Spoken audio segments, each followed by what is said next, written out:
and some taking a dip as well. Beautiful, isn't it? It's serene and calm and yet quite stimulating being close to the ocean. I'm somebody who grew up close to the sea, and that's how I feel. Welcome to you all once again on day 2 of the 10th Aspire Academy Global Summit. Gentlemen, esteemed guests and fellows, once again, welcome along. And we're set for another very productive day today. I have to say, going to bed last night, I'm sure like me, your minds were racing with the wonderful contributions yesterday, starting with Francesco Farioli, who'd come fresh from an Eredivisie game, and he was able to share his experiences and his thoughts about football with us. And then the star chats with Rudy Garcia and with Christophe Galtier, and then Sergio Scariolo was absolutely incredible last night, and his thoughts on how he deals with the mental and the psychological side of sports performance. It really was something special. So we're going to start this morning with a chat up on the stage here. So to take us through this morning is a technical, tactical revolution of the last 10 years in football. From Aspire Academy, the lead football scout, please welcome up onto the stage Luciano Canepa. I have my fan there. Hello, good morning everyone. I have prepared amazing introduction for this topic, but after to listen Farioli, Rudy, Galtier, and especially the workshop, I said better to start with the speaker, with the specialist in this topic. So I will invite directly the speaker to join with me and start to discuss regarding this topic, the technical, tactical evolution in the last 10 years in football. So the first one, Gerard Trives Guardiola, Methodology Department, Barcelona FC.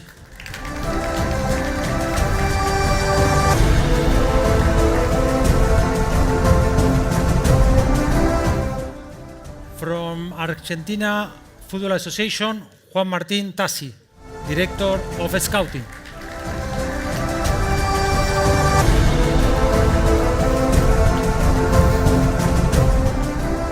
And from FC Porto, José Tavares, Director of Academy.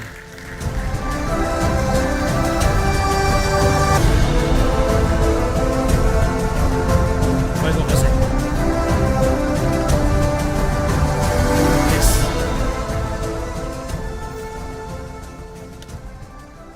So this table is very interesting for me because we have like 3 key parts of one club, one academy, because we have who recruit the player, who design the methodology training, and one leader of one academy. So it's very interesting to listen each one. Like a scout in Argentina, I have the right to start with my colleagues, Juan Martín. I would like to start from your experience recruiting player and in a top national team like Argentina. How you see this evolution in the last 10 years? Bueno, buenos días. Mi presentación la voy a hacer en español.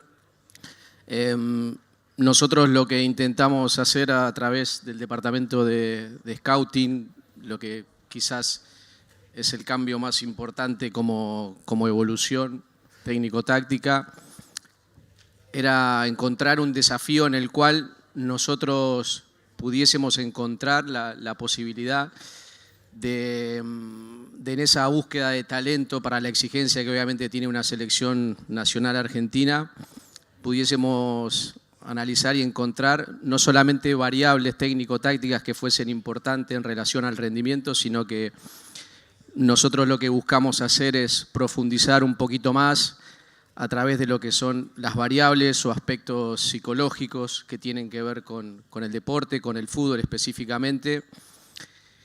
Aquellas obviamente que están avaladas por el mundo científico como para poder darle mayor soporte a esa búsqueda del talento. Y a partir de ahí encontrar una relación de esas variables con lo que es el perfil o el modelo de juego que nosotros tenemos en nuestra selección. Y bueno, y creo que de esa manera lo que intentamos hacer es profundizar en esa búsqueda de talento, no solo de lo que se viene haciendo en los últimos años a través del análisis de juego y del comportamiento técnico-táctico, sino también de encontrar aquellos comportamientos y acciones que para nosotros sean importantes desde esa perspectiva tanto cognitiva como emocional o de lo que es el trabajo en equipo para nosotros. Entonces, un poco tiene que ver con esa idea de revolución, por llamarlo de alguna manera, y relacionarlo un poco con lo que es el tópico de esta presentación. Very good, very interesting.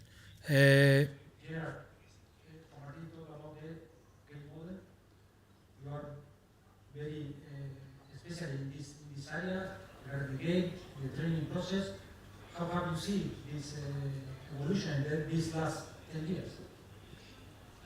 Bueno, buenos días a todos. Lo primero que hice cuando me propusieron el topic fue pensar, sí, el fútbol ha evolucionado mucho, ha cambiado mucho en 10 años. Entonces dije, voy a ponerme, pues, a ver si puedo visualizar un partido de hace 10 años, que es lo que hago cada día, pero claro, al hacerlo cada día, pues uno no se da cuenta realmente o no se para y pone perspectiva para analizar lo que realmente está cambiando. Entonces, lo que vi es que no era tan obvio ese cambio en un partido del 2013-14. Me puse un clásico, Barça-Madrid. Estaban jugando jugadores Carvajal, Neymar, Messi, jugadores que actualmente casi están en activo, incluso Ancelotti, que era el entrenador. Entonces dije, bueno, vamos a intentar pararnos a ver realmente dónde están esos cambios. A mí me parece que donde hay 3 puntos que después de observar más partidos pude destacar o pude ver una significativa diferencia. La primera es en esa implicación o esa mejora de los jugadores que están lejanos al balón. Todo lo que sucede cerca, pues al final cuesta encontrar diferencia, pero sí que esos jugadores que están lejanos a nivel de concepto y a nivel también de contexto, se entienden muy bien que sus movimientos o sus acciones, sus trayectorias, aun estando lejos del balón, tienen un impacto muy grande en el juego. La siguiente es, y un poco relacionada en esta línea, viene esa necesidad de que ahora los equipos que mejor desempeño tienen en competición son aquellos que son capaces, como ayer enseñaba Farioli, en los diferentes momentos del juego implicar al máximo número de efectivos, desde portero hasta delantero, en las diferentes fases del juego. Es decir, como una especie de todos hacen de todo y bien. Y ya para terminar en esa línea, los jugadores cómo se relacionan con esos elementos que conforman el juego. En relación a hace 10 años, se relacionan con acciones de más precisión, más calidad, y también son capaces de hacerlo más veces. O sea, en eso sí que he encontrado en esos 3 puntos pues esos cambios. There are many implications with the players. I will come back, Juan Martín and Gerard as well. The player, when enter the player, when the training process involve the player in these kind of things, how you prepare this kind of player in these changes. When you recruit, for example, what is the difference that you are seeing before and now? What is the difference with this kind of player? Bueno, un poco lo que comentaba anteriormente, lo que tiene que ver con el rendimiento técnico-táctico, de que son jugadores destacados, no solamente en el análisis subjetivo que nosotros podemos hacer como formadores o entrenadores, y que también tienen la posibilidad de verlo los diferentes entrenadores que tenemos en los staff de selecciones. Quizás profundizamos un poco en estas cuestiones que comentaba anteriormente. Por ejemplo, nosotros sabemos que la selección argentina propone un estilo de juego en el cual es protagonista, y eso obviamente hace que, por ejemplo, un jugador a nivel cognitivo tenga demandas de atención en la cual deba tomar o deba tener focos de referencia, en lo que decía recién Gerard, de aquellos jugadores que están más alejados del balón, por ejemplo, cuál es el rol y la función que tienen que cumplir para poder resaltar ese comportamiento cognitivo que esos jugadores tienen. Entonces, bueno, es un poco lo que nosotros, como para dar un ejemplo, buscamos en lo que tiene que ver con una identidad propia de juego que tiene nuestra selección. Gerard, how you... Bueno, en ese sentido, esas causas que han provocado estos cambios, si te paras a analizarla, pues para mí hay dos cosas fundamentales. La primera es una comprensión y un estudio del juego mayor, es decir, como aquí estamos todos desde hace pues 10 años atrás, pues no había tanta gente implicada de tantos campos, ni el estudio estaba tan dividido, ni había la tecnología que hay hoy en día. Todos estos elementos ayudan a tener una mayor comprensión de lo que sucede en el juego. Y esa parte conceptual, evidentemente, se transmite en los procesos de aprendizaje de muy temprana edad. O sea, con jugadores de 7, 8 años, que los tenemos en la base, tú escuchas y reproducen, porque algunos pues tampoco tienen interiorizado, pero sí que reproducen ese concepto o tienen ese concepto de una vigilancia, una presión alta. Y es chocante, porque realmente puede parecer que es un concepto muy complejo o de una comprensión de jugadores ya de primer nivel, pero tú escuchas a niños de la cantera de 7 años comentarle al propio compañero, cuidado con ese jugador, cuando ni siquiera están teniendo el balón. Son los dos centrales o los jugadores que están alejados del balón. Entonces, eso es muy significativo, y yo creo que los jugadores que van subiendo y quemando etapas, pues esa parte de concepto la tienen muy adquirida y la tendrán muy adquirida dentro de unos años. Y la otra es la parte contextual. Evidentemente, todas estas herramientas y estos eventos, por ejemplo, hacen reflexionar sobre cómo conseguimos impactar a ese jugador para que sea capaz de que ese concepto lo pueda adquirir o lo pueda reproducir durante el juego, que al final es lo más importante. Y yo creo que también se ha mejorado mucho en estos 10 últimos años en esa parte de ser capaces de hacerle, mediante generar contextos, hacerle entender a ese jugador pues que interiorice ese concepto y además lo ponga en práctica durante el juego. Good. Appeared yesterday in the workshop this concept of the information. We have a lot of information. But one thing is information and the other is knowledge. Jose, you like a leader of one academy leader in the world. How you work in this, transform this information in knowledge for the players? This is a great topic and a great thing that I believe that we should discuss. But the revolution of the game happened and will happen for the next few years. So if we are educating the next generation of players, will be based our trainings on what? I see evolution a bit like globalization. If we go to our pockets and pick our cell phones, mainly 80% of us will have the same cell phone. If we apply the same situation to the training methodology or the game ideas or the performance side, mainly the world of football is going through the same direction. And I'm a strongly believer that diversity, culture, creativity, freedom, the winning mentality will differentiate everything in the world. What makes us go to the games is the emotions that we feel, is the connection that we create between ourselves and between the players. I came from a club that in '87 we won a Champions League Cup with a back heel. And we still remember that moment that was so impactful. We don't remember the tactics. We don't remember the style. We remember how a player produced something amazing. That's why we love the best players that create something that never exists and we cannot reproduce. So if you go through the education of the next generations, we are going to be focused on what? The accelerations of times, doing the same thing everywhere, or trying to go to have the specificity, to respect the culture and the diversity. If you looked for the training methodology, the performance side is everywhere. For example, the GPS is everywhere, and we have like 2 or 3 mainly organizations that is providing the information. And that information, if it's not well applied, is going to create like major problems on the creativity of the players. Why?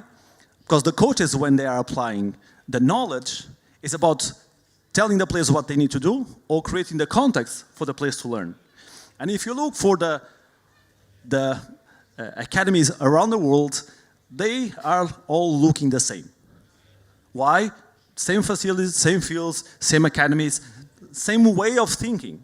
So if we want to create not the next 10 years of football, but the next 20 or 30 years, which coaches are going to be educated to defend creativity and freedom of the players? Which type of players are going to be developed? If you think like 30 or 40 years ago, Brazil was winning all the world championships. Now it's becoming different. But the good aspect of football is that we bond in the world. We want to make sure that not the richest one, not the most wealthy, can win the game as well against the rich people or against the best clubs. So the essence of the game needs to be provided and needs to be contemplated and needs to be protected. And that's why, for me, it's not the past, because the past where they have, it's in the present. We have Messi and so many very good players, talented players that make us dream. Mm-hmm. But in the next 20 years, who are the next ones? Where they are coming from? These new academies, I'm concerned about that. And it's like a big point for me on this topic.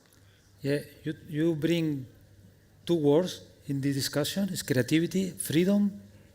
For example, Juan Martín, when you see players around the world, what appears you when we say creativity, freedom, street football? Y nosotros en nuestro fútbol, por nuestra cultura, es muy importante la posibilidad de que los chicos puedan expresar su talento, y es una de las cosas que más destacamos en edades de formación, en etapa de fútbol base, y que sabemos que a medida que van avanzando en su proyección como jugadores profesionales deben ir adquiriendo cuestiones que sí tienen que ver más con esas herramientas que el fútbol profesional demanda, pero la base de todo esto tiene que ver con el talento, con las características que cada uno de los chicos nos enseñan a nosotros, y eso es lo más importante, que como entrenadores tenemos que darle la posibilidad de que ellos nos enseñen y no, como decía José, cargarlos de situaciones y de directivas que como entrenadores muchas veces buscamos trasladarles a ellos. Gerard. Bueno, es una línea de reflexión muy interesante. En ese sentido, nosotros en el Barça, pues uno de los puntos más claves es ser capaces de captar ese talento. Es decir, cualquier jugador que tenga algo que lo haga diferente, intentamos que esté en nuestra cantera, ¿vale? Y ahí talento es cualquier cosa que haga diferente a un jugador. Entonces, llegan niños de 7, 8, 9, 10, 11 años con unos talentos muy diferentes a niños de la misma edad. Regateadores, cabeceadores, comprensión del juego, defensores. Entonces, un poco lo que sí que vemos es que ese talento los va a hacer diferentes en el juego cuando crezcan, cuando vayan quemando etapas y se vayan acercando al fútbol profesional. Pero lo que realmente nos ocupa en ese proceso es no fortalecer, sino subir los estándares mínimos que ahora mismo creemos que en primera división hacen que talentos muy importantes no lleguen a jugar en esa primera división porque tienen un elemento del futbolista, ya sea físico, condicional, de comprensión del juego, de mental, cualquier de estos aspectos que sea limitante. Entonces, en eso es realmente en lo que trabajamos, porque al final ese talento ya lo tienen adquirido y en el mismo juego seguirán haciéndolo y seguirán potenciándolo. Entonces, en esa línea lo que veo en los jugadores de primera división es que seguirán llegando esos jugadores con talento, con algún talento que tengan diferente, pero sí que los estándares, al elevarse los mínimos, son jugadores más parecidos, pero además la gracia va a ser encontrar ese jugador que tiene esos estándares mínimos muy elevados, porque si no, no estará en primera división, y además tiene ese elemento de talento que lo hace diferente. Entonces, es cierto que si lo miras en perspectiva, pues puede parecer que se pierde un poco esos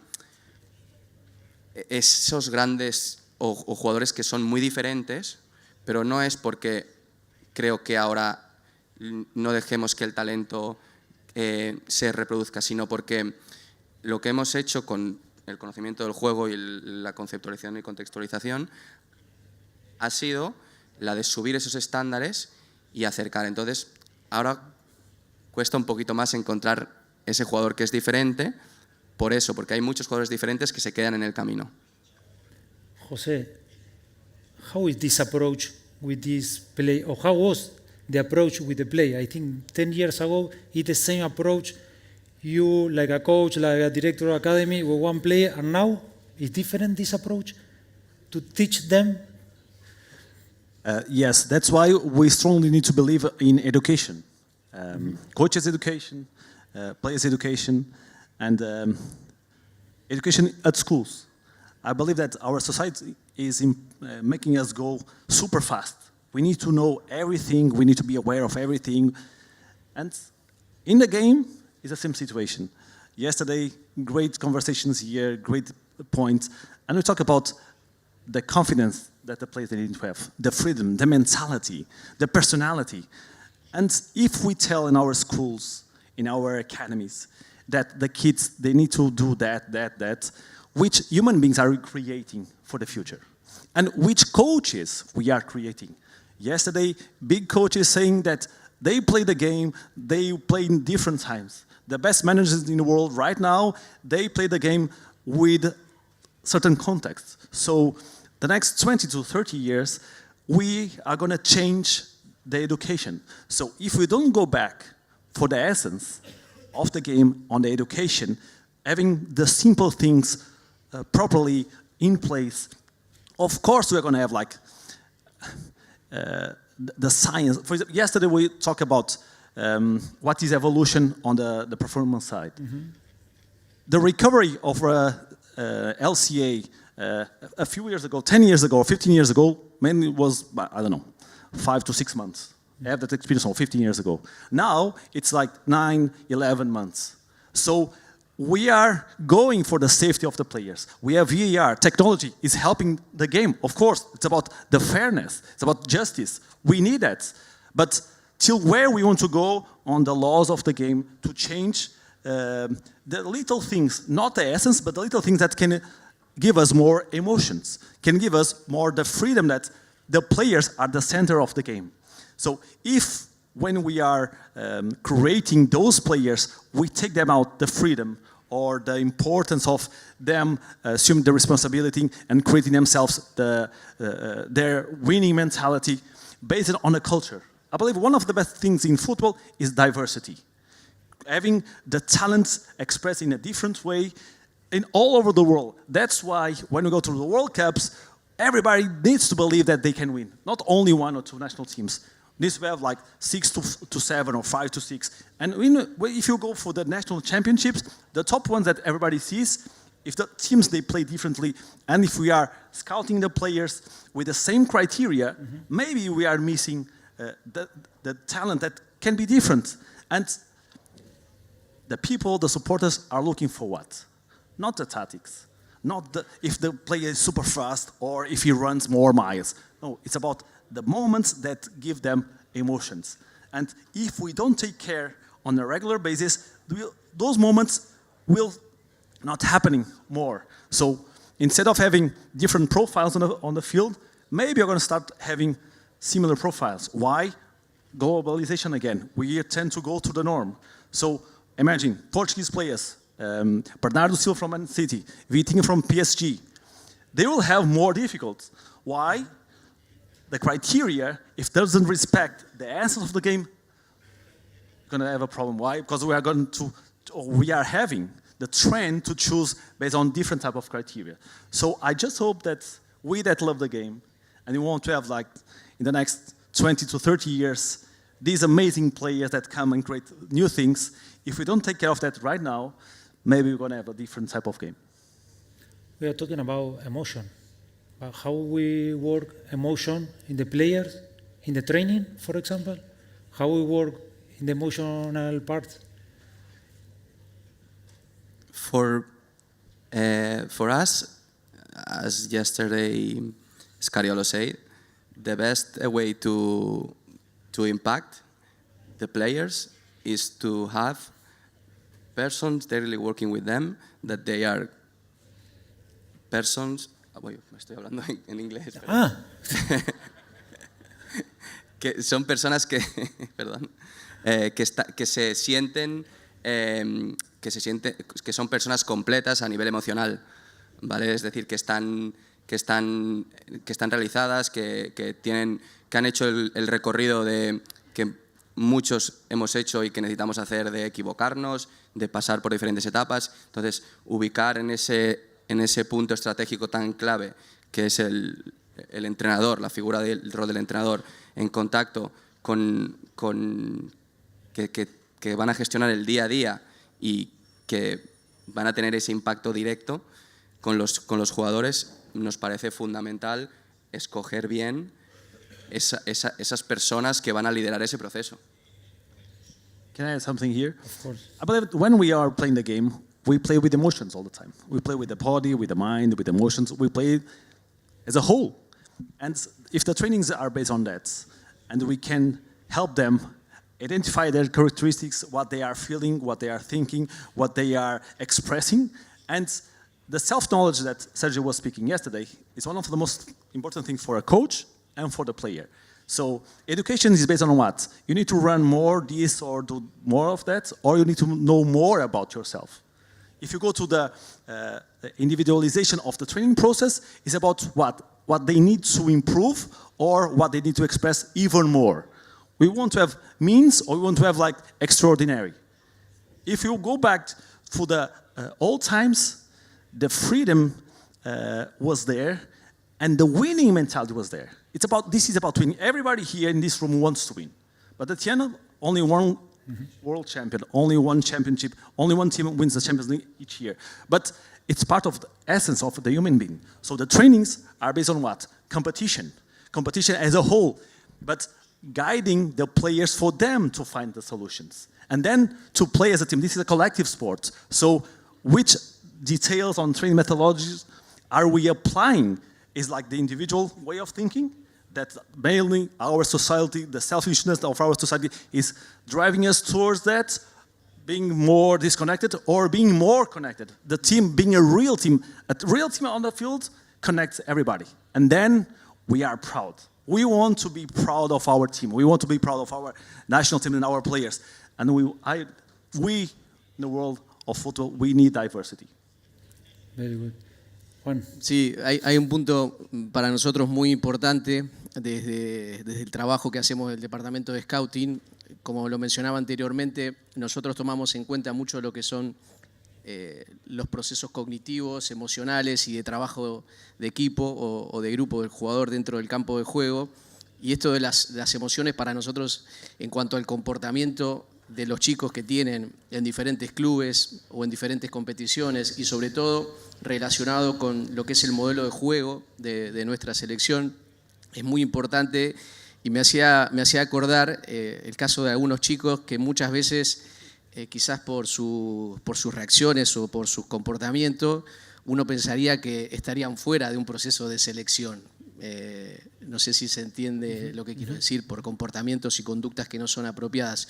Pero nosotros también hemos entendido que a partir de esa energía que ellos tienen y que ellos transmiten, somos los grandes responsables de poder canalizar esa energía que esos chicos o que esos jugadores tienen y sobre todas las cosas pensando en lo que es, por ejemplo, un equipo que necesita ser protagonista. Entonces, es encauzar la energía para que esos chicos puedan aprovechar todo ese talento que tienen, pero que en algunos casos es necesario acompañarlos.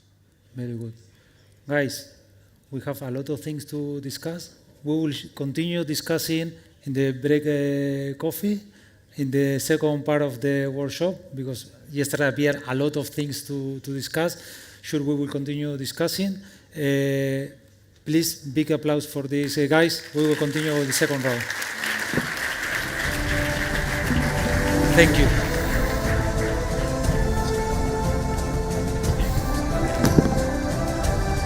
Gracias. Now we will continue on the second round of this topic, the tactical, technical evolution in the past 10 years. I will invite in this opportunity Cristian Ramírez Lizana, tactical performance analyst of women national team of Brazil.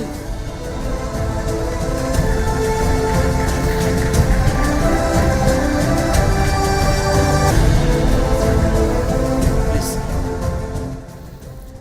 Our former coach and now Director Academy, Universidad de Chile, César Enríquez.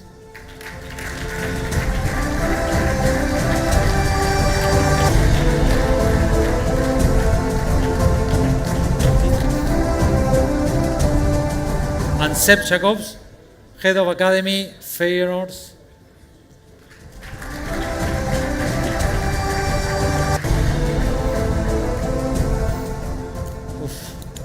Yesterday, we discussed a lot about the game. We discussed a lot about the spaces, for example. And now we discuss about the education of the player. Cesar, I would like to know your point of view in your career, and include Aspire as well. This part of education, player, staff, how have you seen this evolution? Well, good morning, everyone.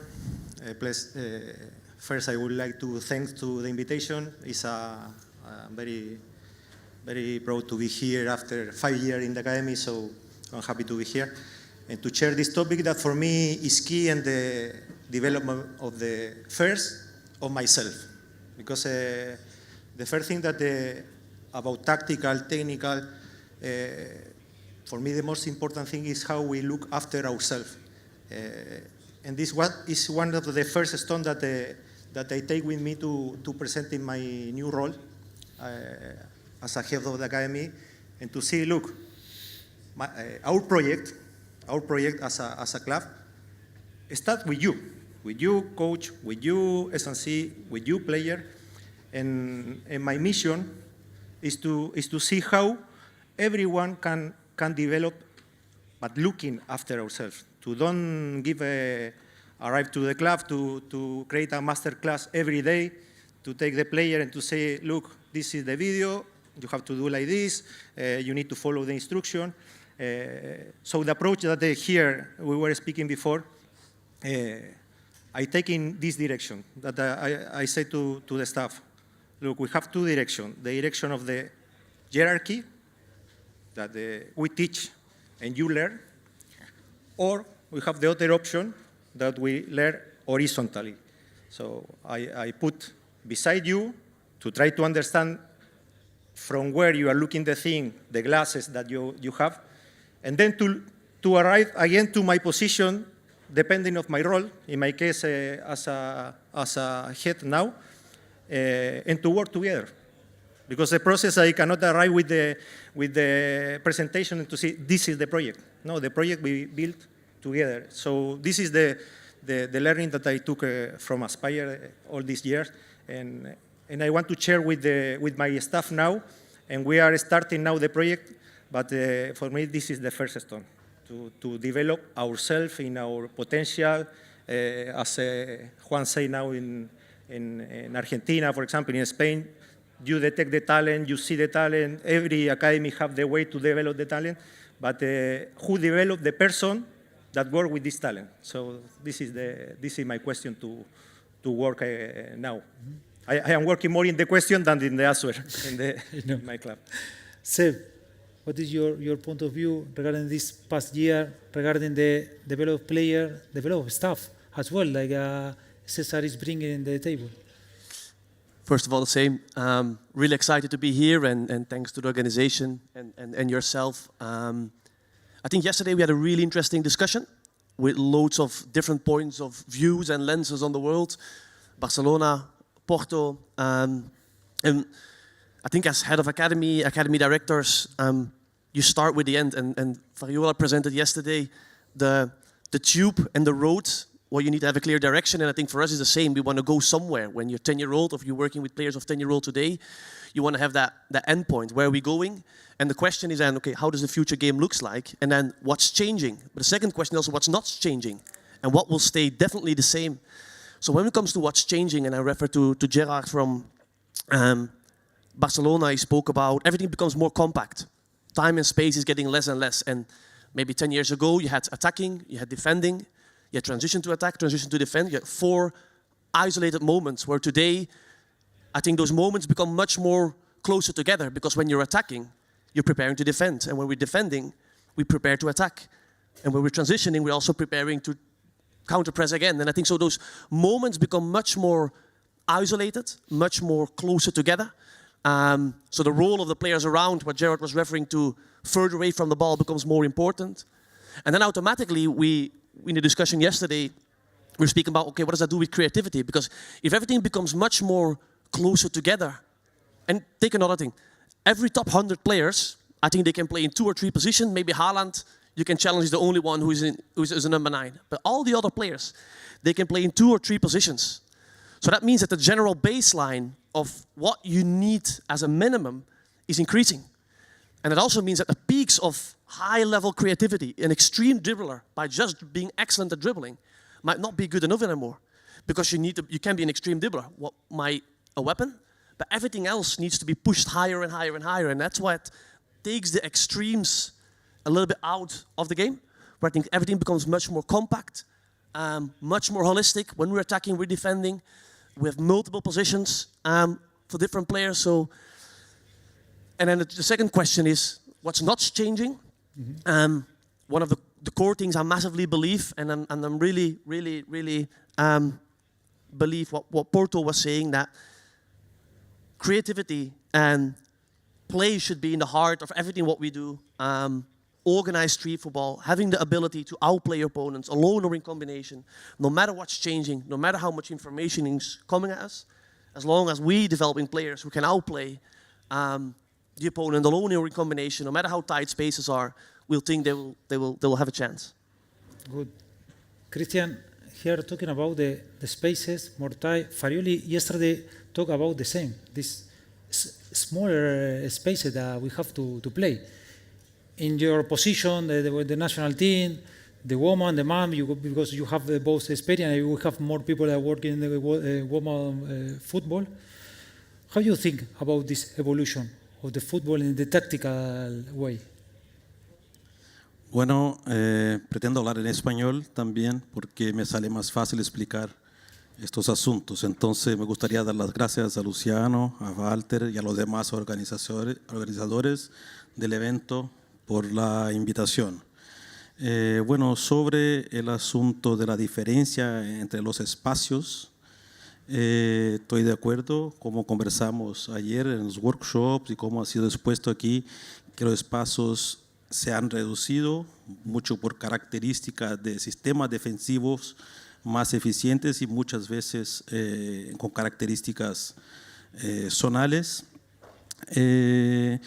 Pienso que eso hace con que el juego se necesite desarrollar de una manera distinta, porque los espacios están en otras partes de la cancha y por la característica más dinámica del juego, las ventanas de oportunidad que se aparecen son más cortas.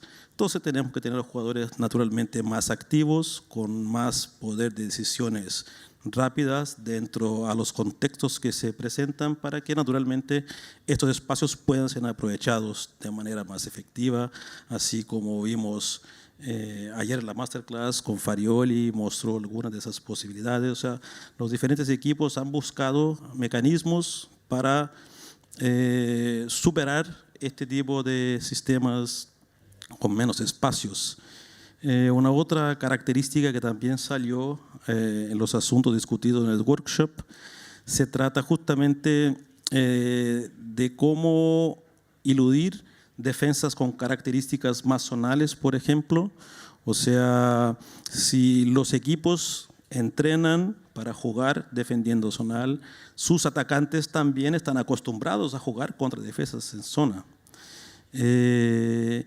Y una de las discusiones que tuvimos junto con el cuerpo técnico ahora previamente a los Juegos Olímpicos fue cómo iríamos a preparar entonces nuestra defensa para jugar contra jugadoras, en este caso, que estaban preparadas y acostumbradas a jugar contra defensas zonales.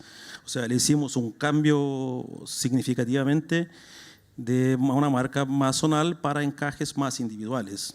Entonces yo encuentro que esos son ciclos, como los equipos se acostumbran a jugar contra defensas zonales, naturalmente otro tipo de defensa les puede traer dificultades. Y eso ha sido así. De hecho, los ciclos del fútbol van cambiando frente a las soluciones que han sido encontradas por los diferentes grupos, por los diferentes entrenadores, para naturalmente crear dificultades a sus oponentes. Entonces, encuentro que es una reflexión bastante significativa de cómo encontrar estos espacios actualmente. Cesar, how you prepare these players in this new context? I was thinking on that the demand at a high level are in cycles. So every time the game is evolving, changing, and I need to think in one player that arrived at the academy at 7 years old. So what will happen in 10 years, in 15 years? So how we will approach this player to work with him, to think that maybe in the future the coach will ask him to defend very low, or maybe the coach will ask to play positional, and maybe other coach will ask to play in different roles and positions. So when I start to think on that, the only thing that comes back to my mind is the person that play football. So, and this person that play football need to understand about himself, about when he's pushed to take decision in high level, high demand, high stress, which person will emerge? You spoke before about the information and knowledge. I think the players have a lot of information from the media, from the coaches, from the analysts, from the Sansi, from the nutritionists, from everywhere.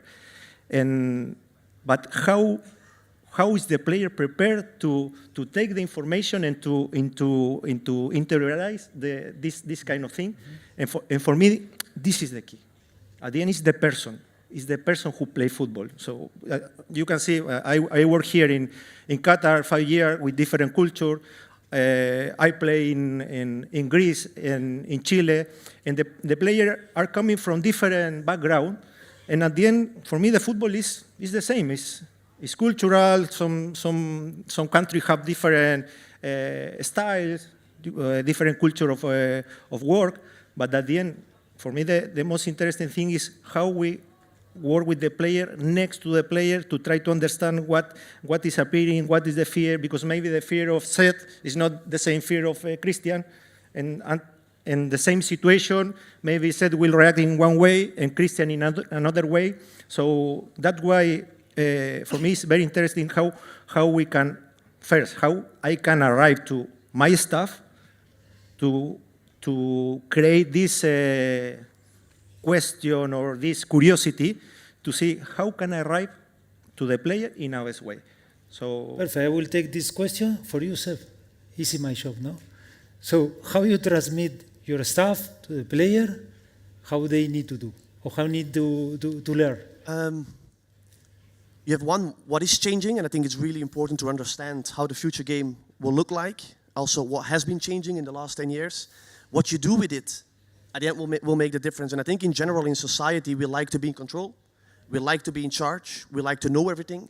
We like to be the transmitter of information. But while learning happenings really often, and especially you mentioned 7, 8, 9-year-olds, they're biologically designed to learn by themselves. And I refer back to the presentation of the masterclass from yesterday from Farioli when he referred to his methodology when it comes down to explicit and implicit learning. Yes, we know what's changing. Yes, there is loads of information coming at us. There is loads of data points. There is loads of interesting things that we can transfer to players. But the real difference lies in what you're saying. Something is not changing, and it's people between people. It's human beings and human beings who needs to interact with each other. Is it a coach and a player or a player and a player? So the way you transmit the information in your methodology, in the way implicit learning looks like, in using constraints and organized street football, and you can play with environments to have the same outcomes, than presenting loads of data points and other stuff. So we know what's changing, but I'm echoing what my colleague is saying. What we do with it and the way we put it in our methodology, in our day-to-day acting with young children of 7, 9, 10, 11, 12-year-old, at the end is what makes a difference. And then we go down to methodology and the interaction of human beings, how the brain works, how learning looks like. What does that mean? A 10-year-old, 11, 12, 13, 14-year-old. And we have a new generation, probably with an attention span of the TikTok 6 seconds is the generation what's coming and what we're looking at. So how we've been transmitting the information, is that going to be the same in the next 10 years? Funny story, we did a big rules and info in the beginning of the season, 25 pages document through the email, and on the first day I said, who read it? Not one of the players has read it, because the way we transmit information, they're not receiving it, they're not. So how long does analysis take? How long do you let meetings, how much time do you take for them? How do you transmit information? Is it video, is it footage, is it text, is it data points? Is it one-to-one, is it in group? I think that's another layer when we speak about the future game, how we're transmitting information today, how is that going to evolve, and how is that going to look like in the next 10 years? Yeah, I will take something from here about the analysis, performance. Christian, how you transmit this information that you can take from the game to the players? I can say you have in your player the best player, the woman player in the world, it's Marta. How you transmit to them the information? Perfecto. Bueno, el asunto del aprendizaje, de hecho, ha sido muy investigado por las diferentes áreas. Y adentro del trabajo del cuerpo técnico hemos entendido que tenemos el punto de vista de que el conocimiento es de difícil transferencia y sí tiene que ser construido, porque para salir de una información y llegar hasta un conocimiento tiene que haber la posibilidad de una reflexión por parte del aprendiz, digamos así. Entonces hemos buscado dentro de los procesos trabajar siempre con un ambiente favorable de aprendizaje, y también cuando se habla del aprendizaje, del conocimiento, se hace importante entender los diferentes niveles de conocimiento que estas jugadoras nos presentan. Entonces nos hemos apoyado mucho en la llamada taxonomía de Bloom, o sea, es una clasificación del nivel de estructuración de un determinado conocimiento sobre una área.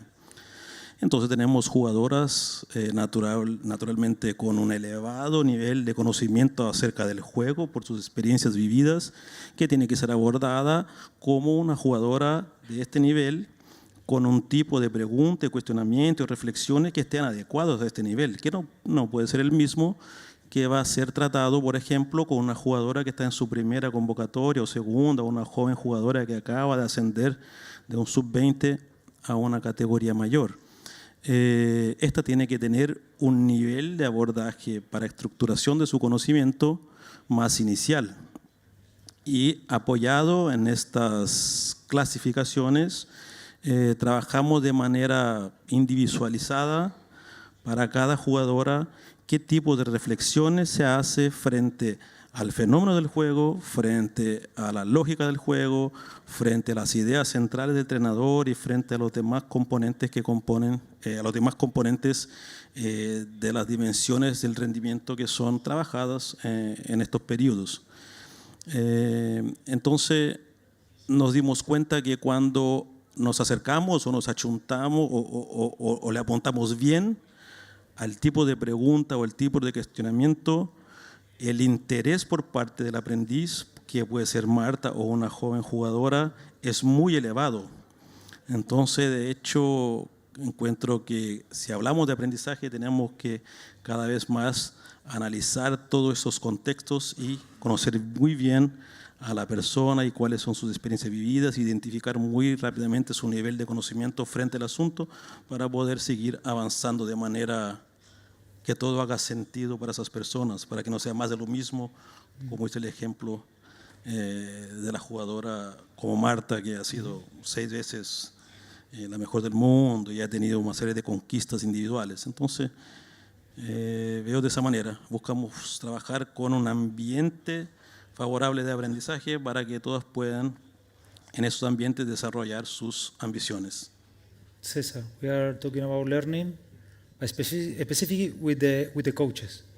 How we prepare the coaches to then they transfer this information to the player. You spoke about one concept, aprendiz. I don't know in English how you can say aprendiz. The student, Learner, maybe? learner, Aprendiz.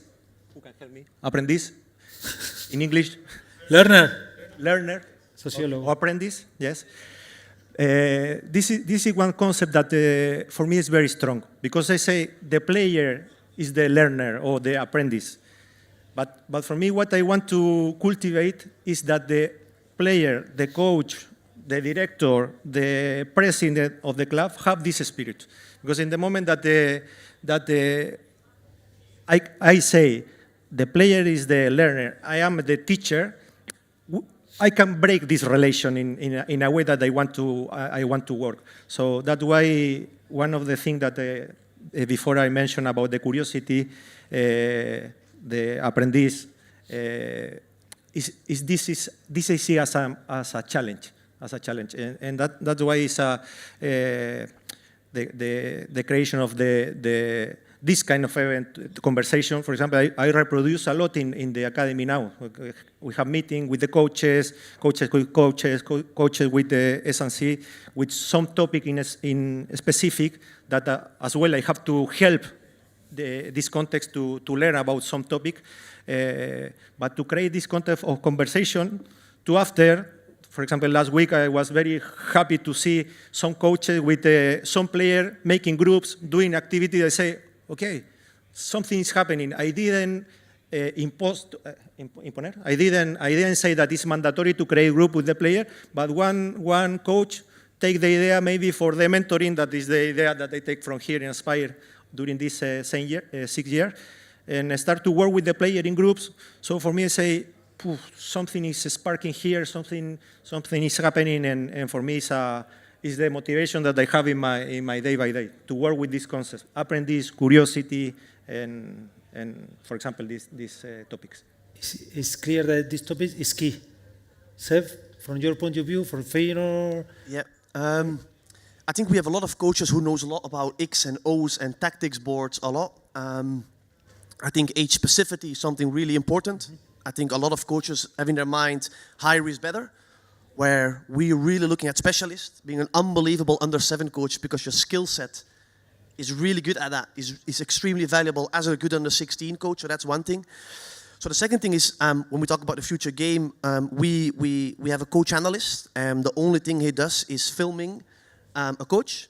We record the audio voice, and then we get loads of data points in terms of the balance between how much instructions, how much questions, open questions or closed questions, the amount of skillful silence, that actually means the amount of time a coach shut up and is not saying anything. We want that number quite high. So we're measuring the silence, we're measuring the ball rolling time. I think in average, we want to make sure that we hit a high ball rolling time because coaches like to talk, we like to transmit information, but we want players to play the game. We want players to give feedback by changing the environment instead of telling what to do. So we started to explore a little bit on how can we integrate the data and innovation towards coaching. And so we had loads of coaching points now on coaching behaviors. And then there was no right and wrong because everyone is different. If you put us, the three of us, for a 16s group, we will all have different outputs and there is no right and wrong. The only thing it does, it holds a really objective mirror. And do you know you have almost zero skillful silence? Do you know you're only instructing and not questioning? Do you know if you ask a question, the waiting time after your question is only 1 second because you reply your own question? What happens a lot. And so we are exploring now when it comes down to how can we spend more attention to the relationship and how we interact instead of only X and O's and tactic boards. Good.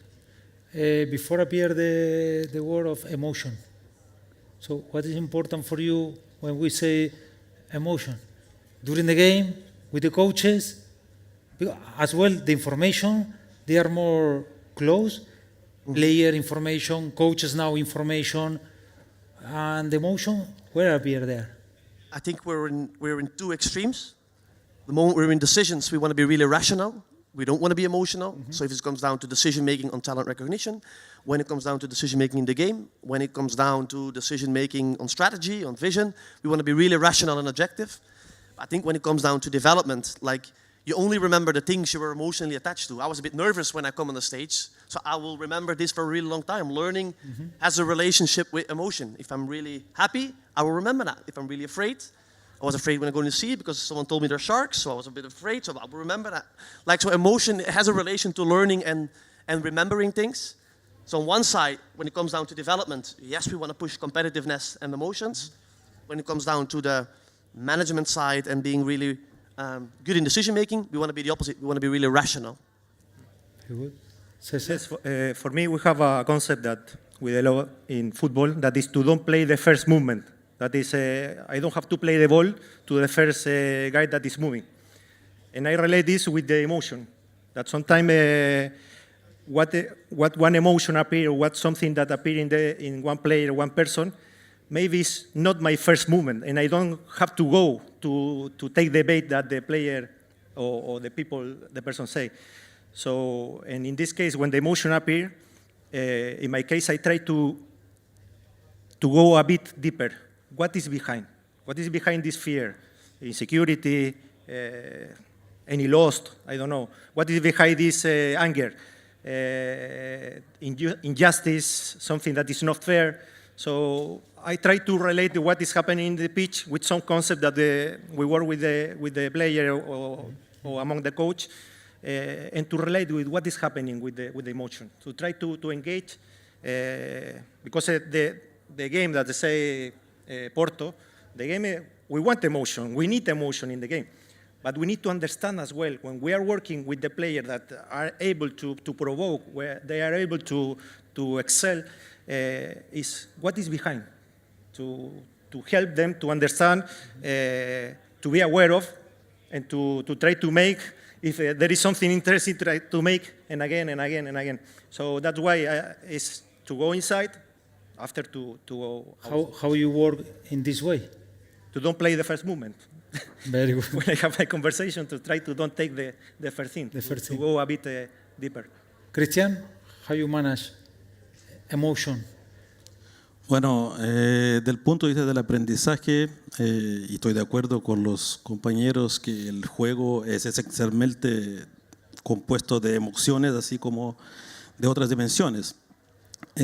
Bueno, y de este punto de vista nos hemos dado cuenta que los equipos han cada vez más buscado una identidad que esté conectado a sus características culturales, históricas, tradiciones, que representan un conjunto de valores que les trae una emoción y una pasión a estos jugadores cuando les ejecutan un plan de juego o una filosofía de juego que esté conectado con esto. Así como los fans de estas instituciones también les gusta ver cuando se identifican con la filosofía de juego. Entonces pienso que estas emociones que estamos hablando y que se manifiestan de diferentes formas pueden ser manejadas de una manera bastante significativa cuando nos proponemos hacer un rescate o a respetar o a trabajar junto con la identidad de la institución en la cual trabajamos. Tenemos muchos ejemplos a nivel mundial de clubes con identidades muy definidas. Tenemos ejemplos también dentro de las selecciones nacionales, que también se hace necesario una característica muy fiel a su identidad de juego como país. Hice una pesquisa, hice una investigación reciente para aprender un poco este escenario y me di cuenta de que en mundiales, por ejemplo, no tuvimos ningún campeón que su entrenador fuera extranjero. Todos los campeones de selecciones FIFA han sido entrenadores nacidos en sus países. Entonces pienso que estas emociones están muy conectadas a la filosofía e identidad de juego, tanto de sus entrenadores cuanto de sus jugadoras. Entonces creo que eso puede atraer de manera muy significativa la pasión por el juego y todas las emociones que vienen por detrás de esto. Very good, very good. Appear a lot of concept. Today, yesterday, we will continue discussing, because it was not only tactical, technical, because then appear a lot of things very important to is touching this technical and tactical thing, the motion, the learning process. So we have a lot to discuss. So now, thank you so much to be here, and we will continue with the summit. Thank you. Okay, thank you. Thank you. Thank you very much, gentlemen. Thank you. Great.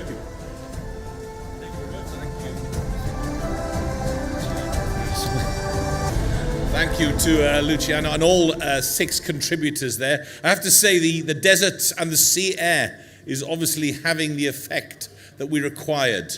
The discussions are wonderful, they're riveting, and it's just lovely once again to have people from different cultures, the diversity we talked about, sharing ideas, and that's very much what the summit is about. Zeb, don't worry, there's no real big sharks in the sea. You're okay. A couple of sea snakes here and there, but you're all right. You're all right. Go and enjoy yourself there. Ladies and gentlemen, esteemed guests, Gabriel Batistuta sends his apologies. He is unable to attend the summit this year.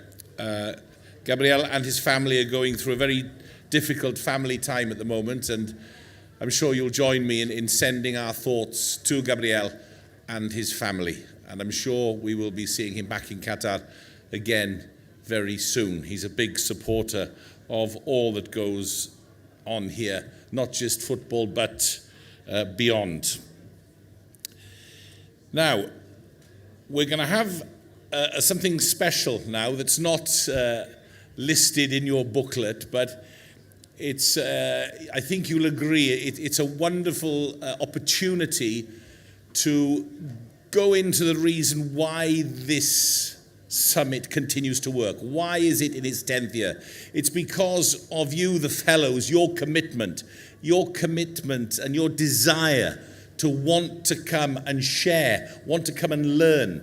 We heard from Sergio Scariolo last night when he said that when learning stops, whether you're a coach or a player, everything stops. And it's this passion and this desire to want to learn.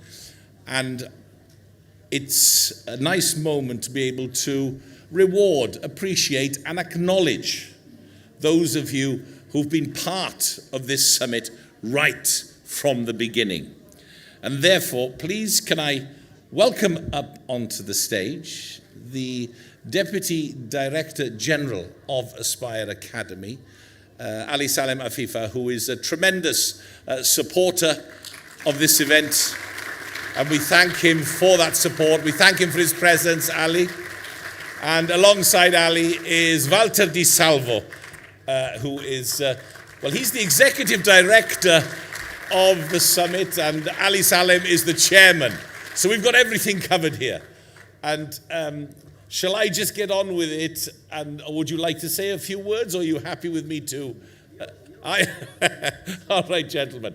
So there's a reason that Ali Salem and Walter are up on stage. So, as I said, it's an opportunity for some special recognition awards for exceptional support to this global summit. So I will call your name, and if you could please come up and accept a special award from Ali Salem Afifa and Walter Di Salvo, and stay on the stage, please. We'll have a photo with you individually, with Ali Salem and Walter, but stay on the stage and then we'll capture the group of you. So, first of all, from Italy, Inter Milan, please welcome up to the stage with a great round of applause, Roberto Sassi.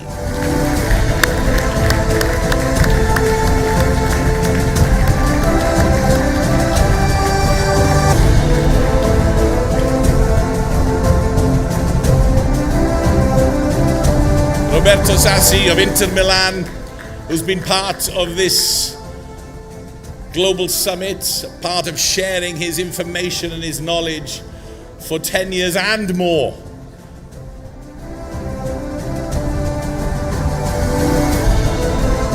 And I know Roberto Sassi was very keen to have a little question to Gabriel Batistuta about a moment 25 years ago when Gabriel Batistuta could not cope with the training that Roberto Sassi was putting him through. Well, Roberto, I'm sure you'll get that opportunity very soon. Stay on the stage.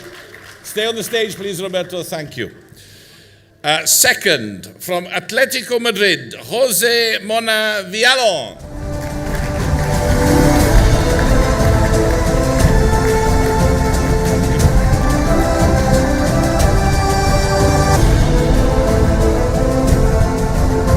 Jose brings special energy, always a smile.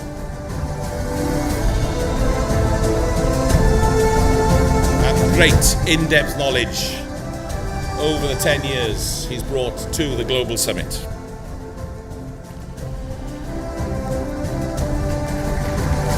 Thank you, Jose.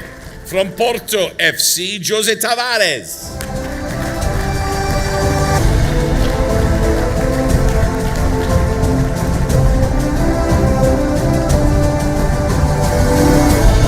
Wonderful discussion today from Jose, talking about the true emotion of football and the importance that we don't lose that emotion that helps bring us special moments during big games of football or any sport, the moments we remember. Jose Tavares of Porto FC. Next, from Inter Milan, Matteo Modanotti.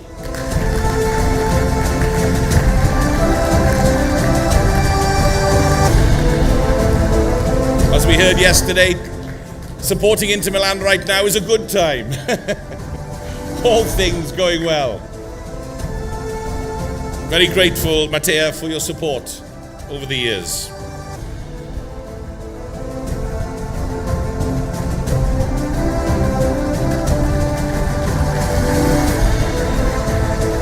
Next, we head further afield to South America from River Plate, Mariela Arango.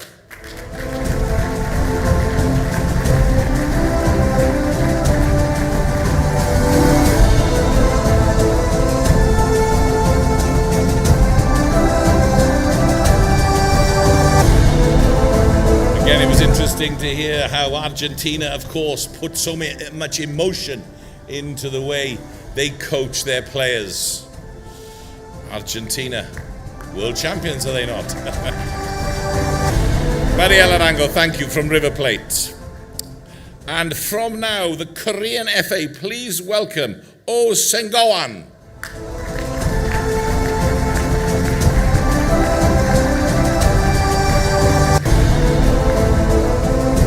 Maybe Mr. Sengoan is a little busy at the moment.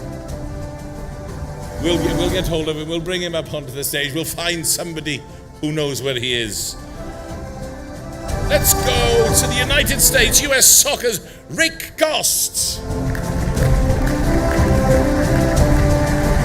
A very busy time for all involved with soccer in the United States as they prepare to co-host the FIFA World Cup, USA, Canada and Mexico 2026. Rick, great to see you, and thank you again for your support over the last 10 years and more.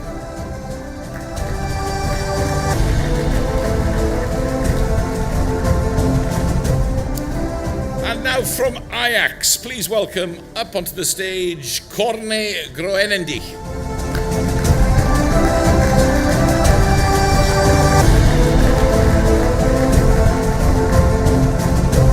Ajax well represented at this year's Aspire Academy Global Summit. And we continue to thank as well Francesco Farioli, who's still here. He's got a team to run, but he's here. I know it's an international break.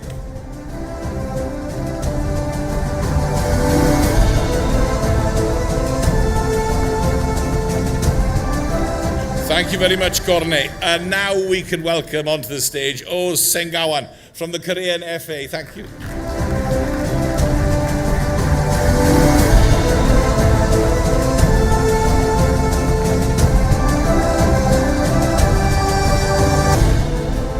And let's head back to one of the countries next to host the FIFA World Cup from the MLS, Fred Lipka. Fred, welcome again and thank you for all your support over the years.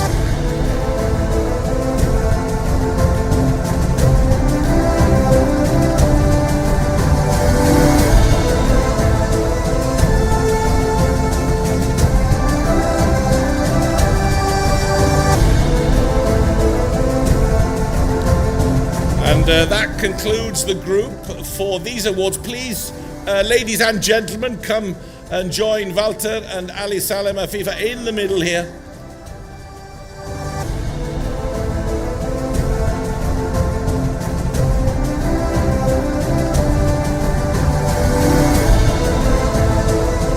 There we are, an opportunity to grab that photograph.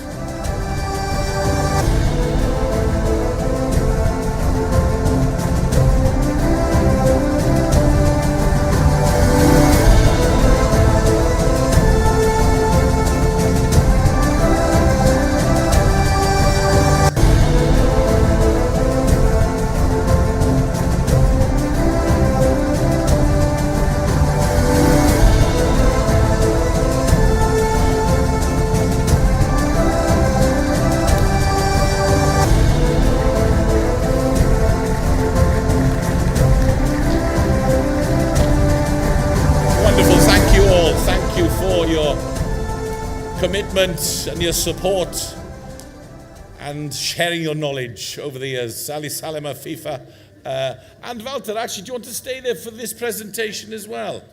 I think it's important because I saw Walter Di Salvo in action myself this morning, playing volleyball. Very competitive as usual, Ali Salem, you can believe that. But let me tell you who the real winners are from the Fellows activities. We'll start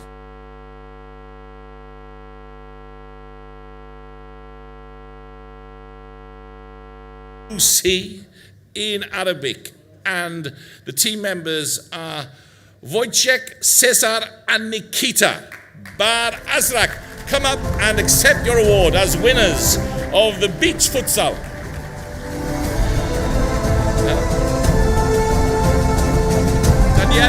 Daniele Bonanno will come up with the awards to present them.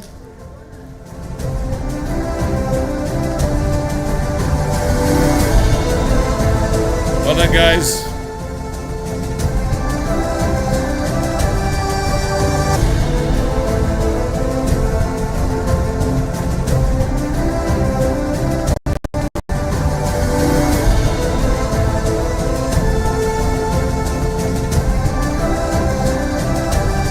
Very competitive stuff, and the weather's still quite warm, so well done out there with the beach futsal. And in the beach volleyball next, I think I saw Walter win today, but I'm not sure whether he's in the winning team, not according to this. please congratulate the winning team as Ramil, which means sand in Arabic. And please come up to the stage, Fred, Stephen, and Paul, winners of the beach volleyball. Daniele Bonanno once again from Aspire Academy here with the award.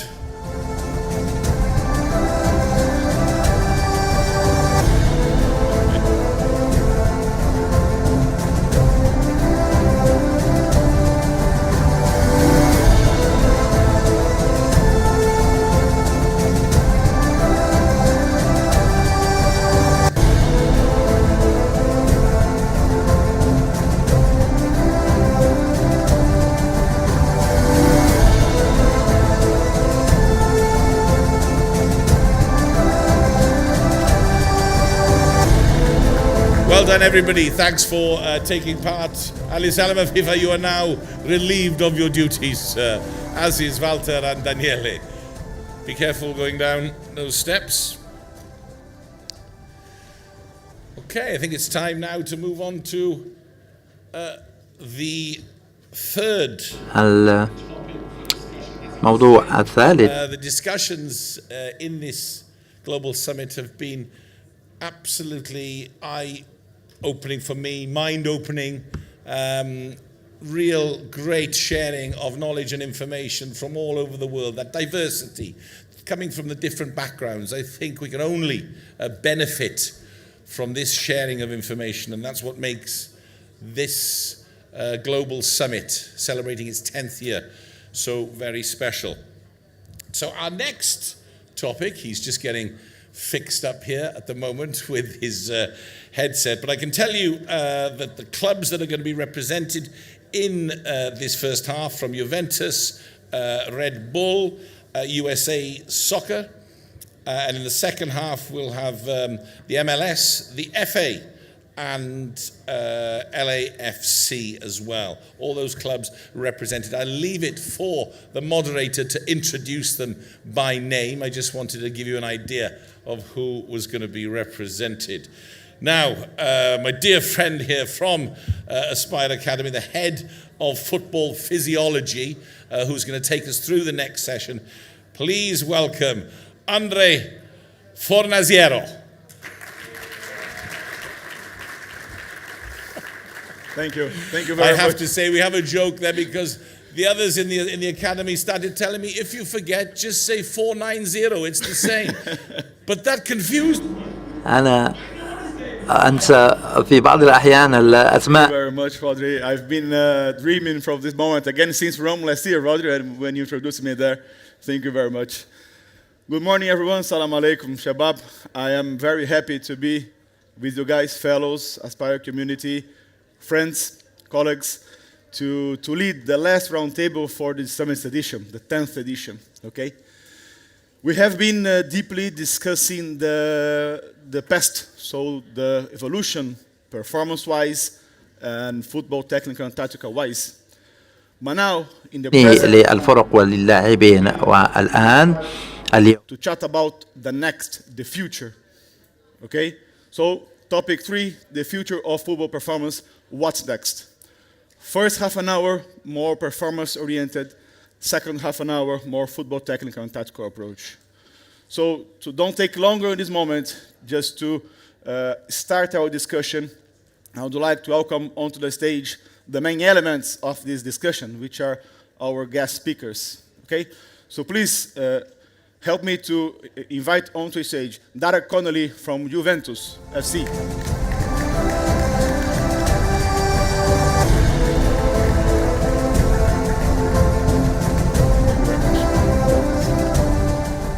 Next one, please. Felipe Rabelo from Red Bull Bragantino.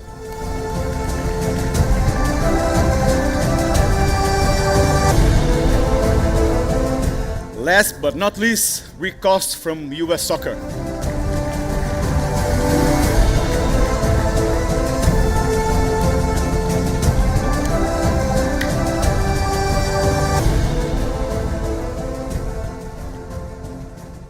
Guys, once more, thank you very much for being here. I'm very, very happy and glad to be alongside you guys to chat about the next, So we've been discussing a lot about the evolution of football performance and also technical and tactical as we have facing now.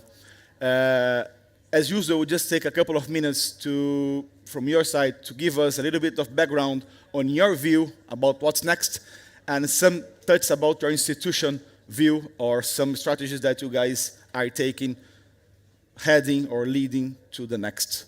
Who wants to kick off? Darek? Okay. I'll start. I think it's also important to build a bridge with what the others have said previously over the last 10 years, because I think the amount of information that we're going to have available with more technology, with the introduction of artificial intelligence, getting more information about our players, their fitness status, their recovery status, will then boil down to how we use the information and how we filter down to giving the information back to the coach. So the problem is going to be continuing in the next 10 years, and it's up to us behind the scenes to guarantee the quality of the interpretation of the data to then bring back to the table to discuss with the coaches. All right, brilliant. Thank you very much. Who's next? Felipe? Rick? I can start. Hello to all. Good morning. In my opinion, and maybe I can just bring something that I've been facing in recent period. Now I'm working in a MCO model, business model. So what I can say is what this kind of model can bring to us, considering the evolution of football and technology. But I would say that there are some advantages, thinking about player recruitment and development, but most of it, the knowledge and expertise sharing between the clubs. And I think it could help, especially inside this model.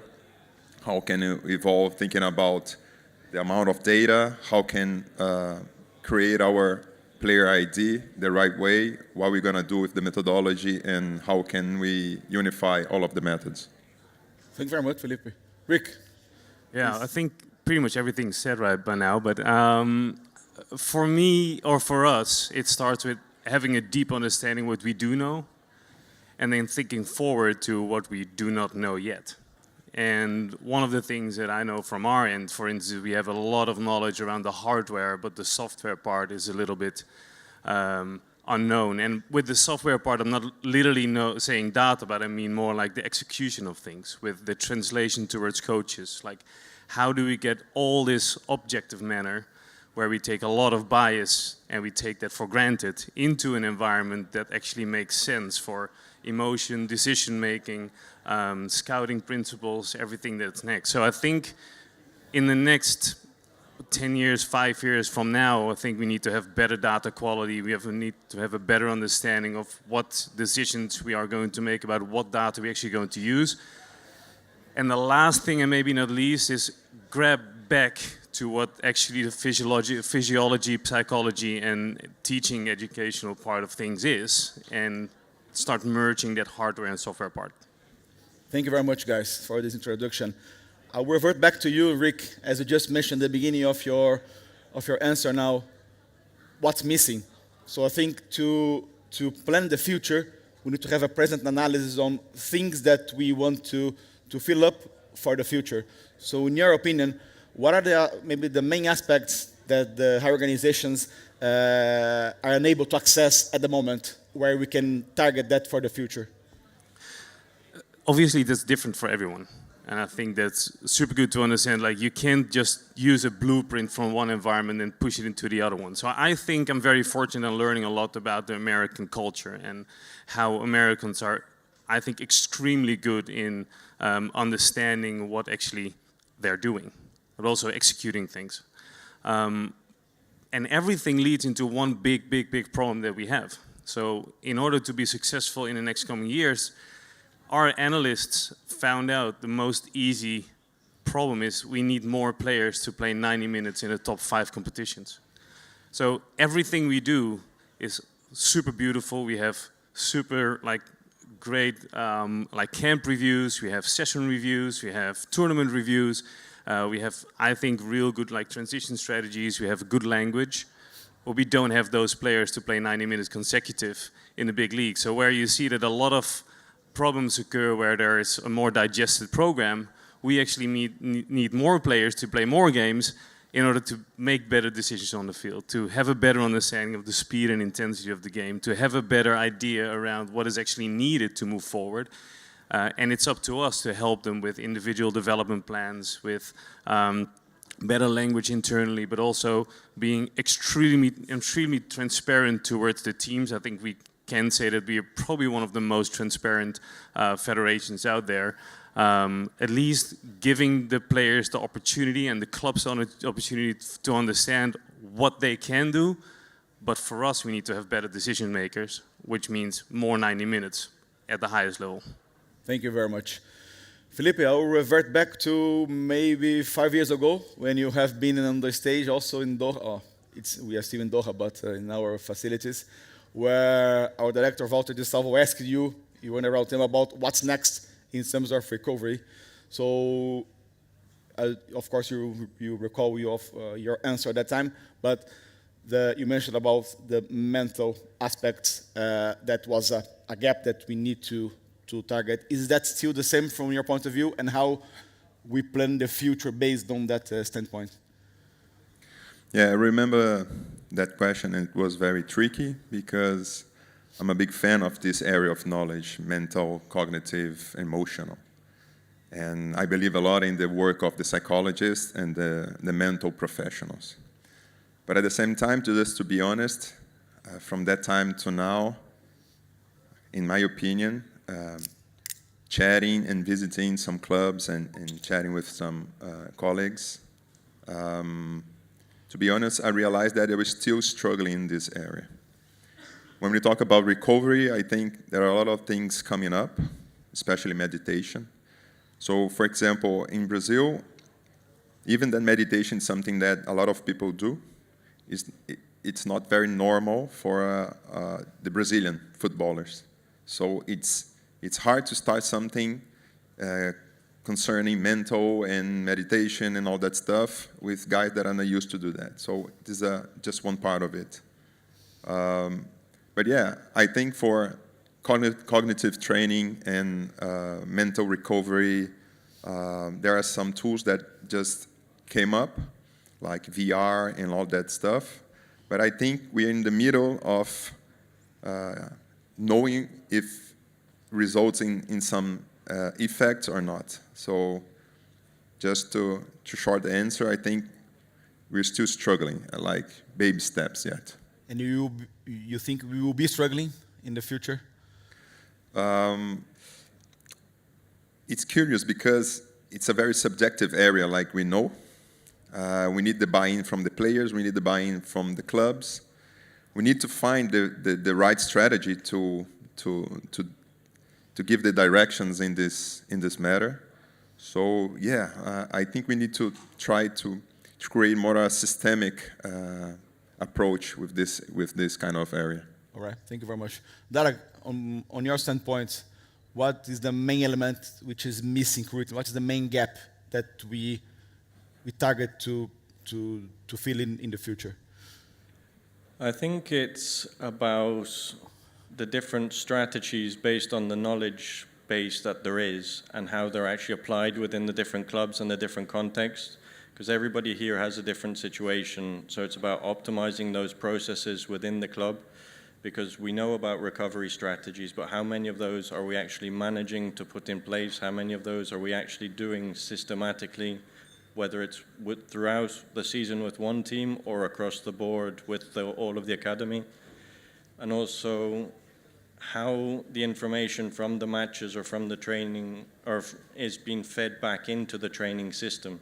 Because we've heard a lot about how the game is changing, but how is the training changing, or how is the information that we're gathering being fed back into the system to then help improve the process going forward? Thank you very much. I'll revert back to you now again, as I did with Rick earlier now. I mean, you just mentioned about the increase of the game demands, which is clear to everyone. We have been discussing about that, not only technical demand, but also physically. We know that high-intensity actions and everything around that. You are in a well-known academy in Europe, in the planet, and of course you are preparing players for the future. right? But when we start the process in the academy, when the players may be 12, 13, or even younger, maybe the future will not be the same, right? So how do you deal with this changing of the future? And in your opinion, what will be the future of the game moving forward? Yeah, I think that we know there's more high-speed running, there's more intensity, there's more matches to play, and we need to put in place a step-by-step process to get the players to be able to perform at that level and repeatedly. But it starts with having a solid base to then build on. And then it depends on the players whether you have them in for the whole academy system or how many get integrated then at 15, 16, 17, that you always have to reset with what level they actually arrive in at. But it's all about having a pathway that's recognized within the club, which isn't that easy to put in place because it can change a lot over the years also with the staff, the personnel that you have working on the process, to make sure that it's recognized to bring them through the academy in a way that makes sure that they're ready for the demands of the professional game, if not necessarily for the first team at your specific club. Rick, do you think that the demands will continue to increase? Will keep this trend? I have no clue. But I do know that, so I started in Olympic sports. And if you look into what was decided by the IOC as top sport, it was like being 38 hours on the training field per individual. If you look into soccer, we don't even do that. So we don't even know what the limit will be, and we don't know what we need to reach. The only thing we know is that we have a ton of injuries. We also don't really know what the demand of the game actually is because we have something that's called unconscious bias. So we accept all the measurements that we measure, and we believe that there is some kind of an insight that high-speed running is, a reason why we create a hamstring injury. But actually, we don't really know because every time we take a step on the scientific side, the game changes everything, and we need to pivot to another direction. So I don't know. Yes, I think so, because balls will change. I think the way we train hopefully changes into the good direction. But I also think we need to be smarter and try to merge that, like I said, the hardware and the software side. So if we are able to understand, as all our support staff, what actually soccer means or football means for you, if we have a better understanding of the tactical plan, if we have a better understanding, and maybe we need to work together with like the head coach to understand the tactical plan and build it together, maybe that will bring us a little bit more into the direction of being something that is solved. But somehow we are keep on changing whatever's happening on the field. And every time we think we're close, we need to adapt and we need to bridge something else. And I think that is probably my answer. Like, we will be changing the game all the time. And yes, we can do a better job by being better in communication and understanding the game plan better. Thank you very much, Rick. It was very clear. Felipe, of course, there are two ways to increase the match demands within the match itself, or maybe expanding the calendar to have more matches, as Rick said, having more exposure for your players leading to the World Cup. So, on your view, which kind of elements will come first? I mean, the increasing of the number of games, or the increase of the match demands, or maybe both at the same time? That's a good question, and considering that the number of course, you're coming from a calendar that maybe is not easy to increase the number of the games. Yeah. You could give us some background about that, please. If we increase the more games, I think we kill everyone. It's crazy. But I think that the way it's going, it's very harmful for the players, to be honest. I've been in this football business for more than 10 years in Brazil. I had an experience outside, but in Brazil, you play normally, on average, like 60, 70 games. That's too much. And it's hard to deal with the health of the players and to expect performance. So I think, like Rick said, I don't know, but I think it will increase the demands. But if we continue to put more games, and we know that some of the rules changed. So, for example, the additional time is much more longer than 10, 15 years ago. So they're still on the pitch, running, tired, and all that stuff. And the number of injuries, we all know from the scientific area, is increasing, or at least equal. So, yeah, for me, it's a little bit dangerous to think that maybe we're going to have more competitions, more games, and we're still expecting performance. And it's hard, even that we communicate, we evolve in technology. If you don't have like a big roster with high quality, the head coach will put the same 11 starters, and it's hard to maintain the performance 4, 5, 6, 9 games in a row. So it's hard to explain, or it's hard to answer that. Yeah, sure. And then let's do another analysis in terms of the future of the game, which are, I mean, the main thing that you guys wish that could change in the future in terms of the game itself. Darek? It's an interesting question. Can be rules, can be anything related to the game itself. I think following on from the previous point is if the rules do change, and for example, yesterday we mentioned FIFA Pro getting involved with setting a cap on the number of minutes players play in a certain amount of time. That can be one of the main things that will then impact how coaches also manage the players. Because also we had the guest speakers talking about players that didn't want to leave the pitch or want to play every game, and as long as they're fit, it's fine, but performance levels can vary. So it's how they manage that, because even in congested periods, whether you want your player to play 90, 90, 90, which is actually 96, 98, 94, depending on how many minutes they play. 100, depending on recovery time. Or if there is a logical management behind the scenes to go 90, 30, 60, 45, but it's all based on planning behind the scenes to help ensure that there is something in place looking both to optimize performance without disregarding the technical, tactical aspects that the coach is obviously looking for. But I think it's a bit of pull in both directions to work together within the multidisciplinary team to optimize then the performance that is achieved on the pitch. Okay. It's so difficult in the sense of you actually want to leave football, but you also, like, I'm very dedicated to problem solving, and I think somehow coaches and performance staff need to have a better understanding about each other. And I'm going to give you an example. So I was in a big multinational about a month ago, figuring out what AI could do for us. And I don't really know what AI is, to be fair. Like, I think I have a fair knowledge about it, but I don't think anyone really knows. But the thing they did, they played a Wimbledon game, and they were able to figure out in a square of a meter what the next ball will be in a live setting. So you hit the ball comes back, and the computer live could track on 99% security where that ball would go. So we tried to transcript that towards our game, towards the soccer game. It was a little bit more complicated, so it didn't give one solution, but it gave two solutions.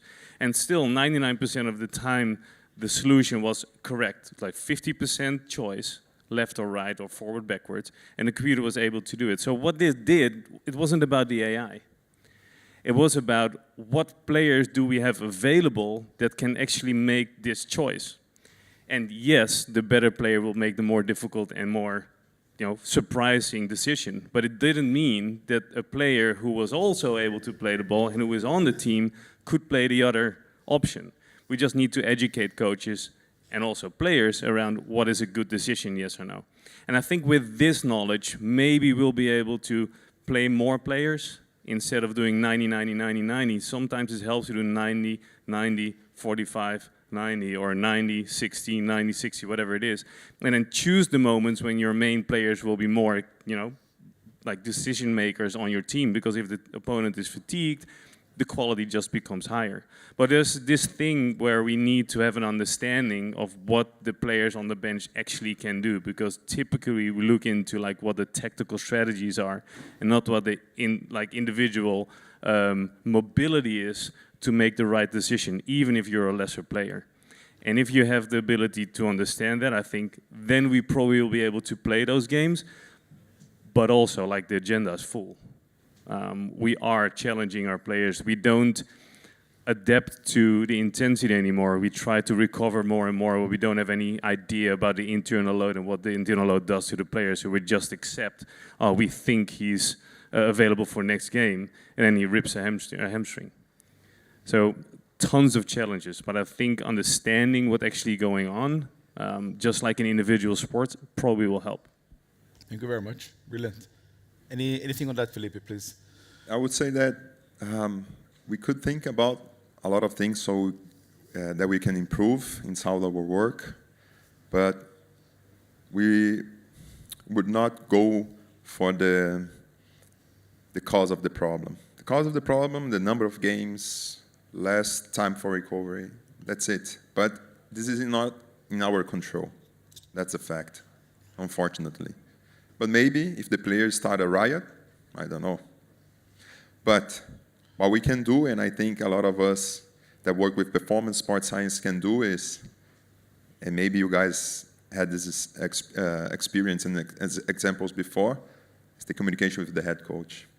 I know that sometimes the head coach doesn't want to listen to your information, your opinion, your expertise to say, hey, this guy have played like 6 games in a row, the numbers is like this, the biochemical markers is just like this.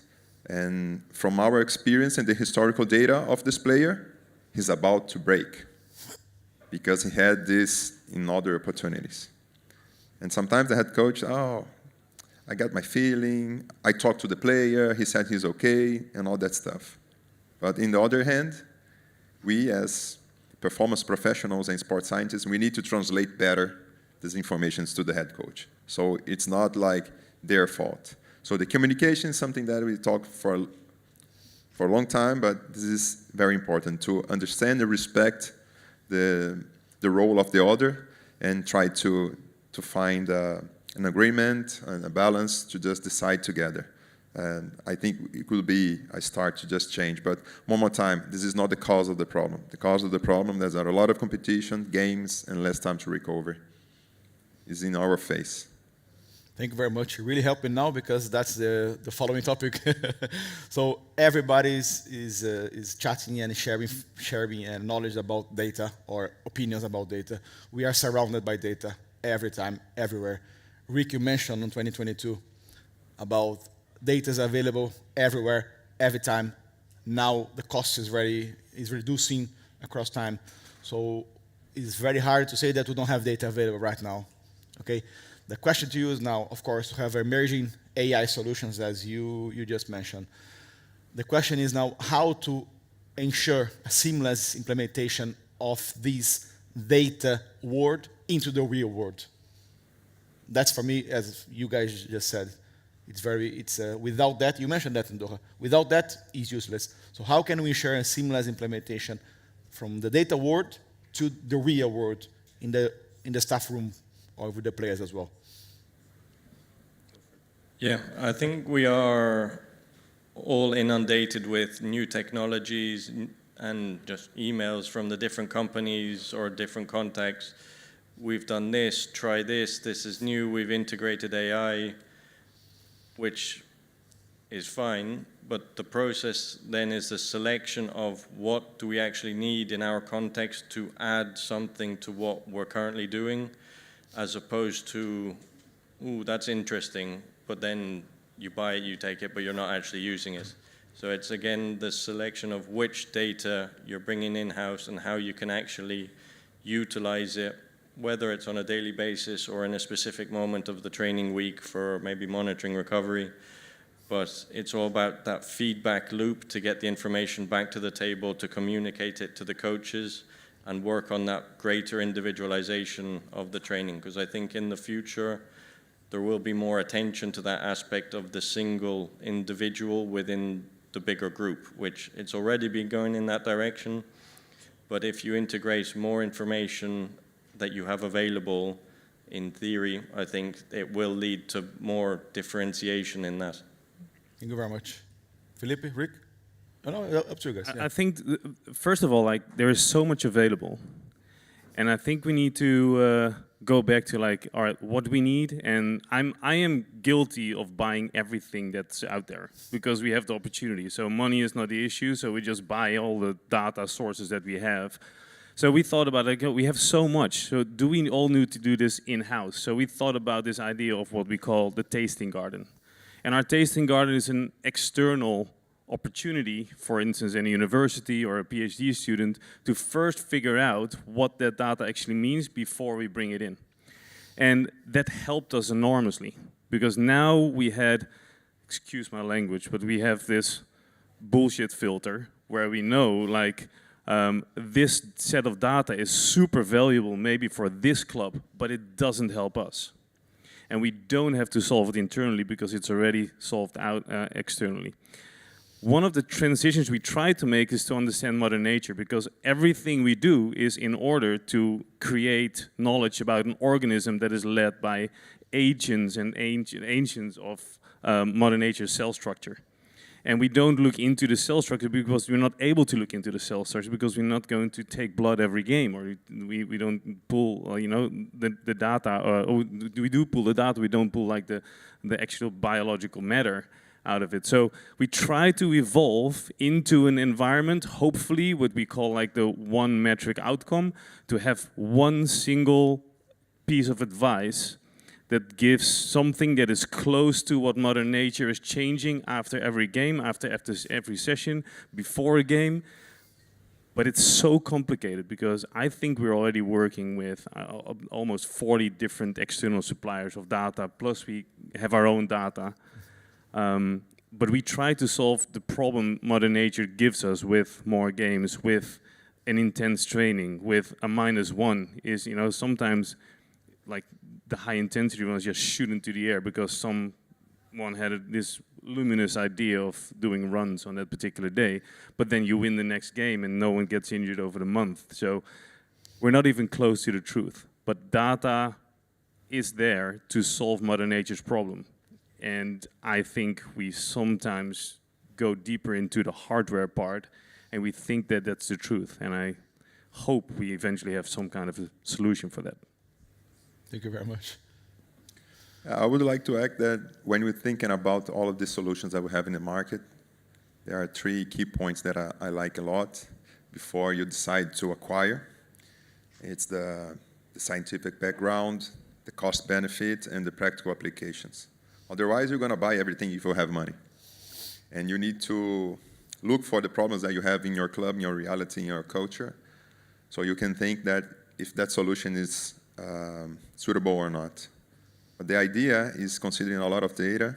First of all, have a very sport data management tool to put everything together, to give some agility, to just click and see what is the results of the tests and equipments that you choose to work, and fast to analyze, interpret, and pass the information to the head coach or to the other practitioners.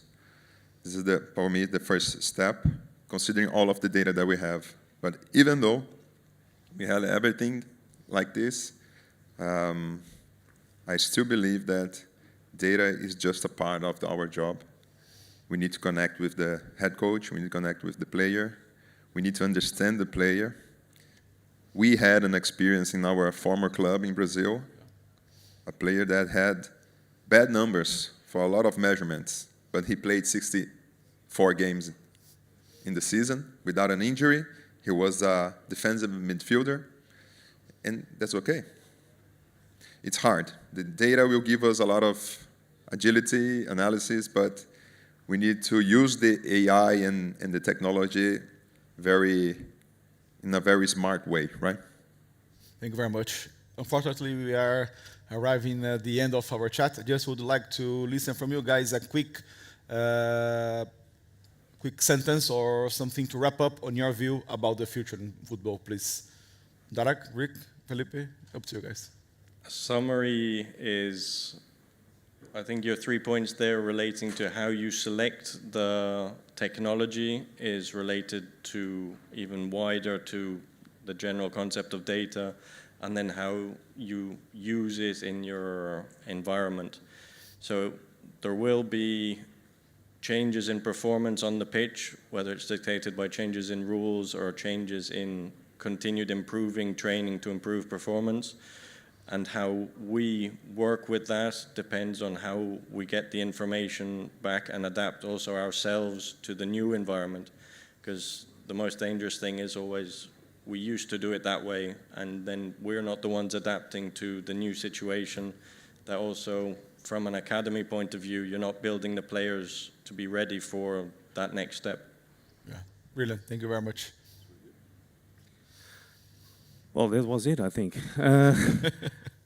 One thing to add is if we can combine all pieces of data and we create some kind of an idea of what the head coach, his risk is into the next step, give him the opportunity to say, like, this is a high risk or a low risk situation, or this is a safe situation.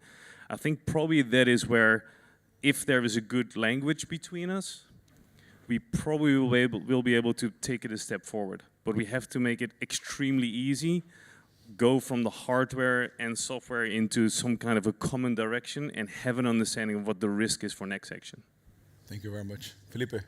Perfect, you guys nailed it. And in my opinion, I just wanted to say that looking more inside your club, the problems is there. You can have some examples from other clubs and other coaches or scenarios, but sometimes you're just looking too much outside, too much the next solution, but maybe the solution is inside the relationship, using the equipment that you already have and not buying more and more. Discussing everyday football with the head coach and the collaborators, and look for the solution inside. I think the famous go back to basics. Yeah. All right. Thank you very much, guys, for this first half, and I really appreciate that time. Thank you very much. Thank you.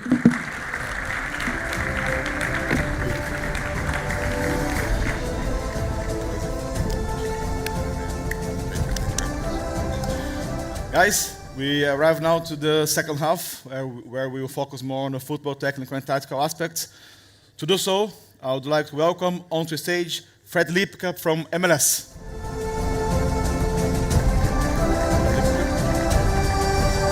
Fred Lipke.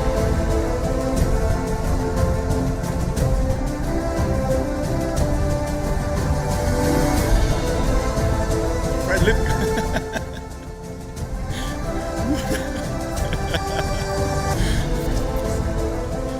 Now, please, Matt Portas from the FA.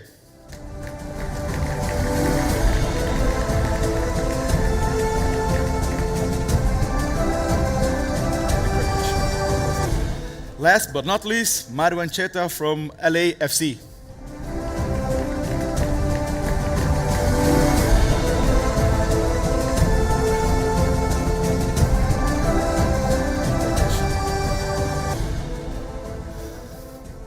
Guys, thank you very much for being here again, for accepting our invite for you guys to be here. And that's the last half of all the roundtables, and I'm sure that will be very exciting for everyone to have this chat now. I will do the same as we did before, like just a couple of minutes of a brief introduction on your view about what's next in football technical and tactical aspects, or any kind of related area to that one, and also something from your institution, that how you guys are preparing for the next. Who would like to kick off? Fred. I can kick off, if please. You want. So, based on the thoughts we had yesterday with the group, and also to relate with what the other groups talk about how to individualize, how to develop better players, more complete. And Francesco talked yesterday about suffocating the opponent. So if I well understand, the player of today and tomorrow has to attack the attack. So it's not like 10 years ago when we could have maybe players which were dedicated only to, or 20 years ago, only to attack. Now the player has to do everything, and we are very demanding. So to do that, we need to develop individuals into the collective aspect, but to be better. And Zeb talk about it, how to individuals, because we all learn differently. So how to enter in a world of we are going to give, to deliver to the kids what they need based on their capacity to learn. So it could be, we talk about VR, we talk about breathing, we talk about meditation. So it's, the Academy of Tomorrow will be able to offer a menu, a simple menu of things to really target what the player needs based on also the player we want to develop. So I hope it was clear, but we were developing the player within the team. The team result was the reference. Now we need to build the winning culture in taking into account the individual development. It's more complicated, but passionating. Thank you very much. Matt? Yeah, I think taking a step on from your point there around the players and their learning, I think we've heard a lot the last couple of days about how we've got more data in the game, more information than ever. We've got more staff than ever before, more specialists in all of our departments, whether that's football or performance. So for the leaders in those environments, the head coaches, the directors of football, the heads of recruitment and scouting, their decision-making processes need to be cleaner. They need to be crisper, but there's more information than ever. So how do we help our workforce to become more critical in their thinking and more effective in their decision-making? And I think one of the next steps that organisations and clubs will need to make is to think about where employing and recruiting the best staff in the world at the time when we've got a vacancy available, but how do we create an internal system where we are ensuring that they remain high performing as individuals, but also high performing in terms of teams. And that's something at the English Federation that we're thinking a lot about and putting investment into leadership in particular, but also high-performing teams. But I think there's only so much a federation can do or a league can do. And I think it's for clubs themselves to also think about how are we more strategically thinking about how do we develop high-performing and maintain high-performing individuals and give them the space to be more critical in their decision-making, and also that human element of how do we help them to become more creative, because we can have AI, we can have data, but we won't replace creativity, intuition and relationship building that is all a human quality. Yeah, thank you very much, Matt. Mario, please. Yes, I think data is at a tipping point when it comes to football globally, just because there's so many data points and data resources out there. You know, you can have artificial intelligence now. It's the big thing. You had virtual reality before that, augmented reality as well. So there's just too many options. It comes down to every organization to take those tools that you can make the best out of, right? It comes down to the environment you want to have and the metrics that you want to use to develop those players and try to do different positions, or, you know, we're talking about creativity, trying not to kill that, and how do you improve those players with those data points? Okay, thank you very much. I mean, a common topic within this discussion was education, and it was connected you guys a lot because you guys are heavily involved in your institution in terms of coaching education, but also thinking on the player education. So what's the future on the football education, not only for staff, but also for the players? We talk about ownership of the player. I would say the kids, and Zeb again mentioned that they don't read anymore. They use highlights, they use, Pedro mentioned yesterday, they watch Twitch, they see their game in a different way. So how we can find an innovative way to occupy them on the field and the screen visualization, but also off the field, and it's also related with the workload. We can use a lot of ways to stimulate them through Zoom, it's already done. We had to do it, by the way, we are obliged to do it, but how to use the binocular to train the lines, not only individuals, but together in a meeting after the game, because it's difficult to come back maybe the day after. So we have to find everything possible to stimulate the kids in many different ways. Again, Francesco said about talked to it in his matrix yesterday. There is a different way to stimulate the kids, and each club, based on their project, has to stimulate the kids in the way they want.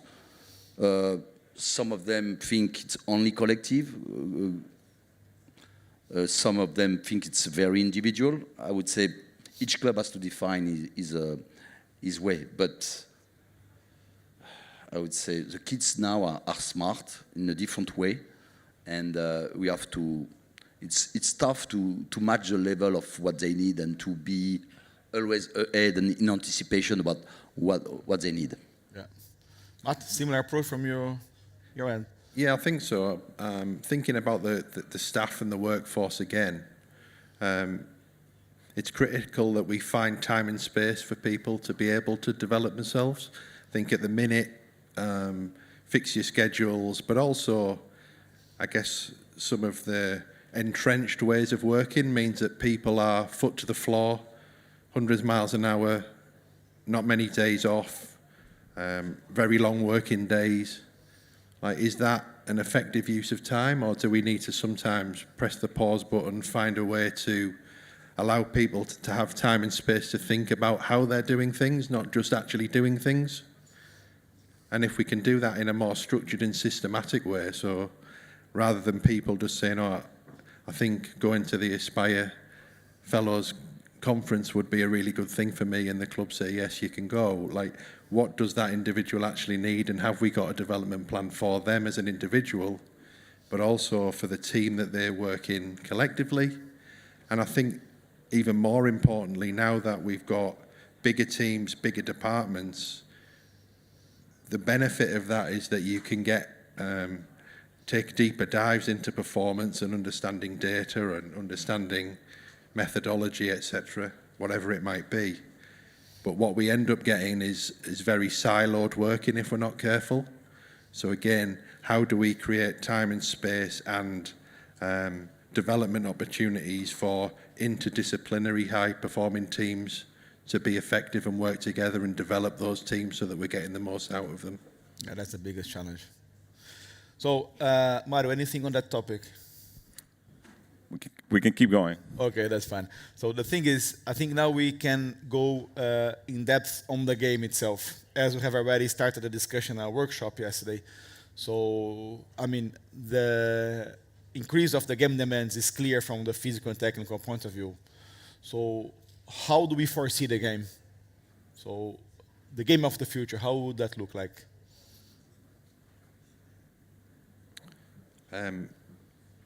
I think on the field, I don't see the intensity of the game reducing. I wonder about the impact in the future of ownership. So we've already talked in the first half around multi-club ownership. So there will be a smaller number of owners owning a lot more clubs around the world. That could provide some development opportunities for staff as well, by the way. Yeah. But the game will become more global, so in terms of intensity of the game, but even more international travel, more long-distance travel to add in to the game schedule as well. But possibly also commercially, those owners are interested in maximising commercial opportunity. So with increased intensity, are we going to see 3/3 to a game rather than 2 halves, so that we can again manage the intensity but also have more commercial break in between the play, and then perhaps more global commercial opportunities means that more of these clubs that the owners own the same teams playing each other across continent. I think we may need to be prepared for that. It's a broad question. Physical intensity, I think Felipe touched on it. We don't know. The next decade will be cognitive and emotional. I see a lot of games shifting or being decided because a guy cannot control his emotion.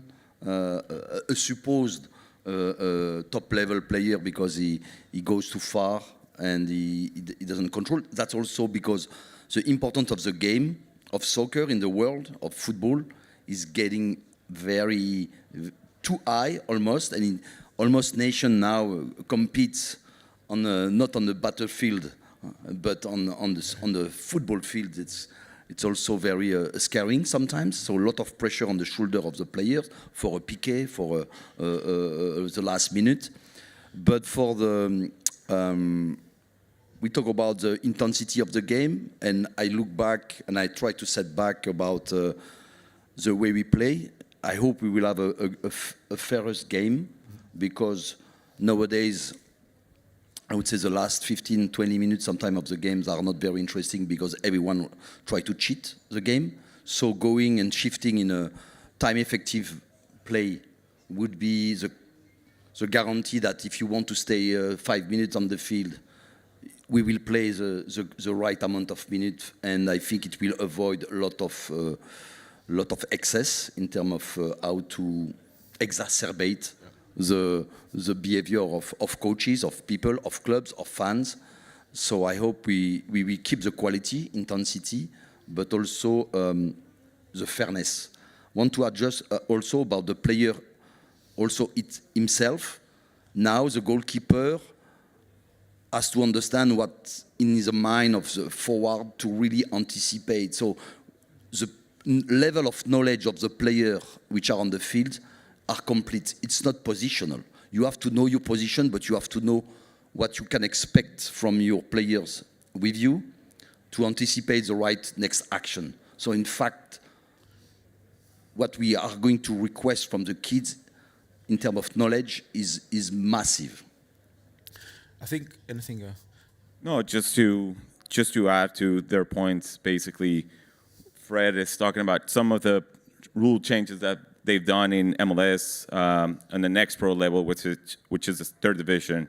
We're trying to attack time wasting, right, and have more effective time of play. There's been studies that it's between 55 and 60 minutes effective time of play in football matches. So now they implemented a few rules in that league that have helped have more effective time of play. That there's been discussions that trying to implement it in the first team level as well.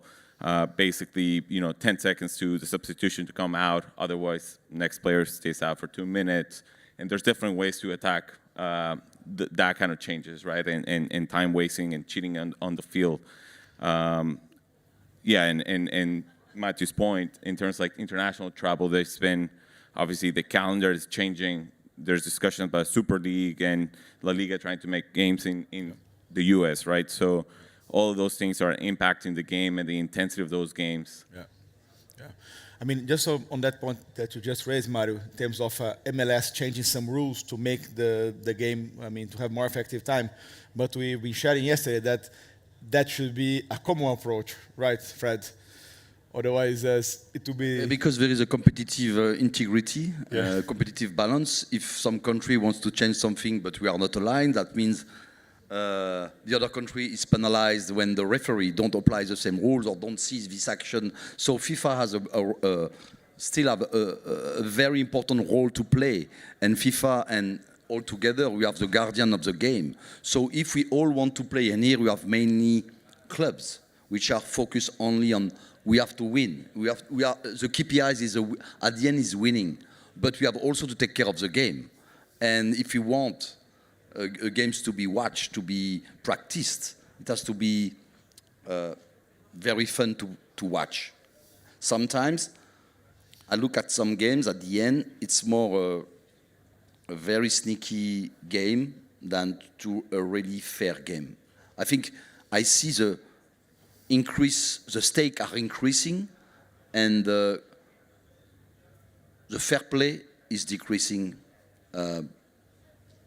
I like rugby. I watch rugby, the big tournament. I enjoy, at the end of the game, the atmosphere that sometimes is difficult to find in football.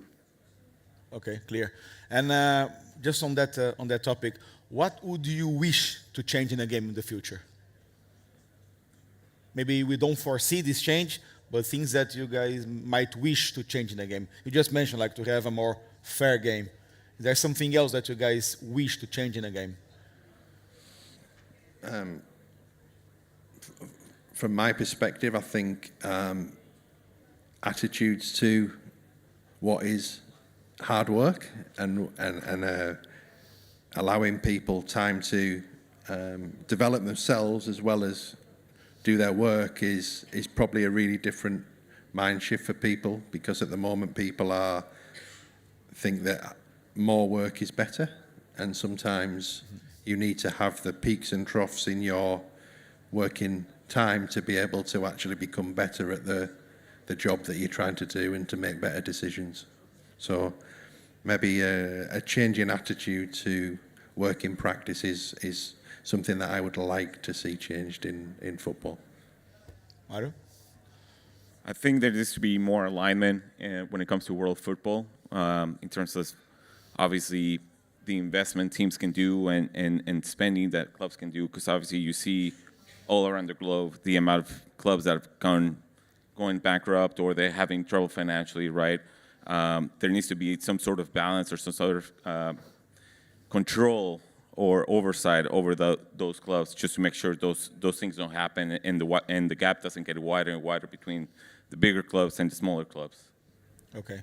Fred, I think on that one we chatted about the relationship between the referees and the players, right? For me, that's something that I would like that I wish that would change. Like we have in rugby, for instance, the relationship with the players and the referees are more, there is more respect. So they have this kind of stuff, as you mentioned. Is there something else on that topic that you want to share? We try to change the behavior of the players.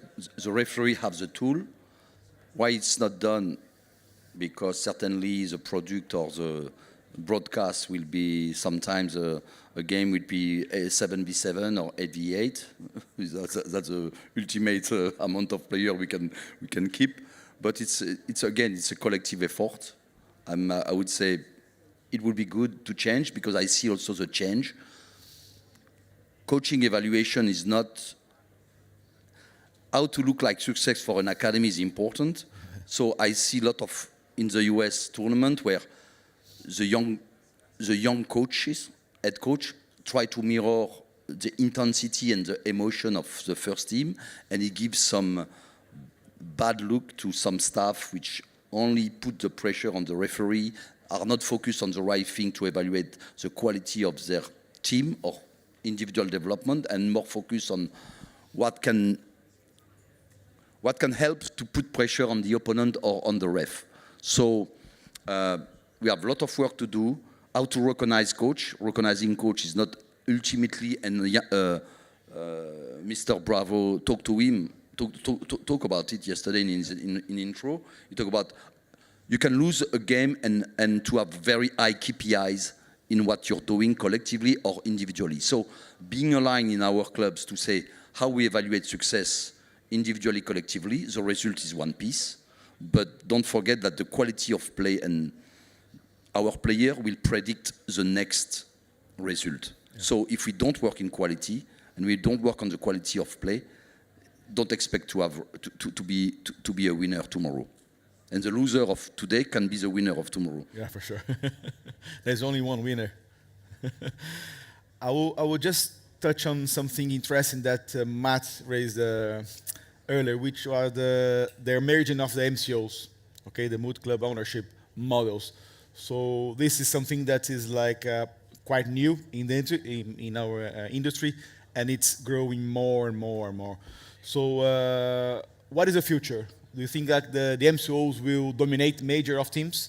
And how can we deal with that? And what are the advantages on that one? Yeah, I think it depends on what the MCO purpose is as well. So some are purely commercial agreements or a way to capitalise on a commercial deal, but other organisations are using them for development opportunities, development of players.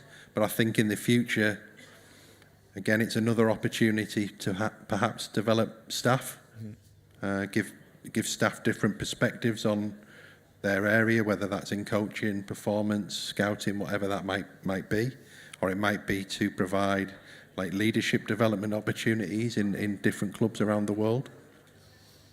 But the other thing that we should think about is that as fewer owners own more and more clubs, it might be that then the way that the leagues operate, the rules are more kind of aligned across continents because the same owners are applying those rules within the leagues. So I think we may have the potential with MCOs to perhaps align some of the rules and ways of working across the leagues in different continents. Yeah, brilliant. Mario, it's unavoidable to put you on that one. You have some great experience on that one, a huge experience on that one. Well, we're really dipping our toes into it, but it's a fairly complicated subject or matter. Obviously, we're a fairly new club, 7-8 years in existence, and we just started dipping our toes into the MCO model, but we're taking a different approach than other teams or other organizations. Obviously, there's different ways of going about it, right? You can go and acquire other teams and just operate in silos. There's no actual benefit to it. There's no sharing of information, resources, player development opportunities, staff opportunities for development, or you can go the other way, you know, rebranding and changing the whole aspect of the clubs, right? We're not going in that direction. We're trying to go something new, which basically acquiring teams and not changing anything. We're just letting those identities of those teams be, keep their game model, keep their basically, you know, game plan, everything. We're not changing anything. We're just trying to have a more tailored player path for the players that we're developing from our academy, from their academies, and just we have quarter meetings where we discuss player development and player movements and just opportunities for players that maybe they're not working out in certain environments. They might work out in Uruguay or Switzerland or some other country, right? So it's just trying to leverage that opportunity that we have and control over those clubs and try to manage our player pool and our talent pool and try to have better squads all across the organization. And what are the new challenges on that one? So how you guys are dealing with this? Because you mentioned yesterday to me you have a club in Switzerland, a club in Austria, in Africa as well. So how challenging is to connect all those clubs? As also Philippe mentioned before, around having an MCO, and then I mean, how challenging is to connect everything? Yeah, it's we're still going through that process because this is fairly new. We announced it around August of last year, so we're still trying to figure out what the right process is to have an alignment across all clubs and sharing the information. And again, we have quarter meetings where we discuss, we present the needs of each club and what are the opportunities that we have from our squad that maybe could help somebody else, or maybe when a player's not adapting well, he might adapt well in a different environment. So it's we don't know yet what the right process or how to manage those challenges.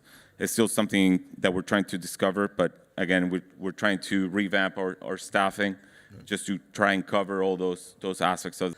In South America, Central America. So there is an interest. It's very interesting how to manage a depth chart and to move players. You have clubs which are doing a good job in it.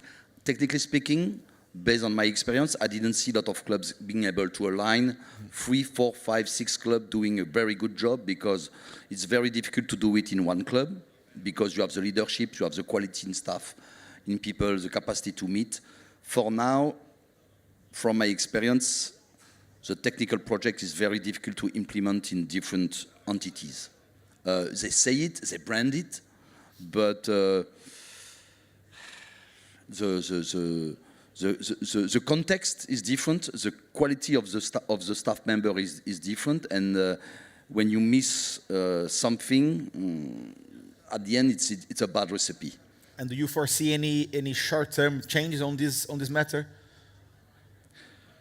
I'm not. I don't work at FIFA or at the rules. I hope we could control, because the problem is globalization, and the finance, the business goes way faster than the rules can change. So in fact, we are already behind, trying to catch up the delay, to try to control things which are already for the sake of the business, and where it's going to finish, because our capitalist way to see it, it's always, but we need more resources because we need to pay the player.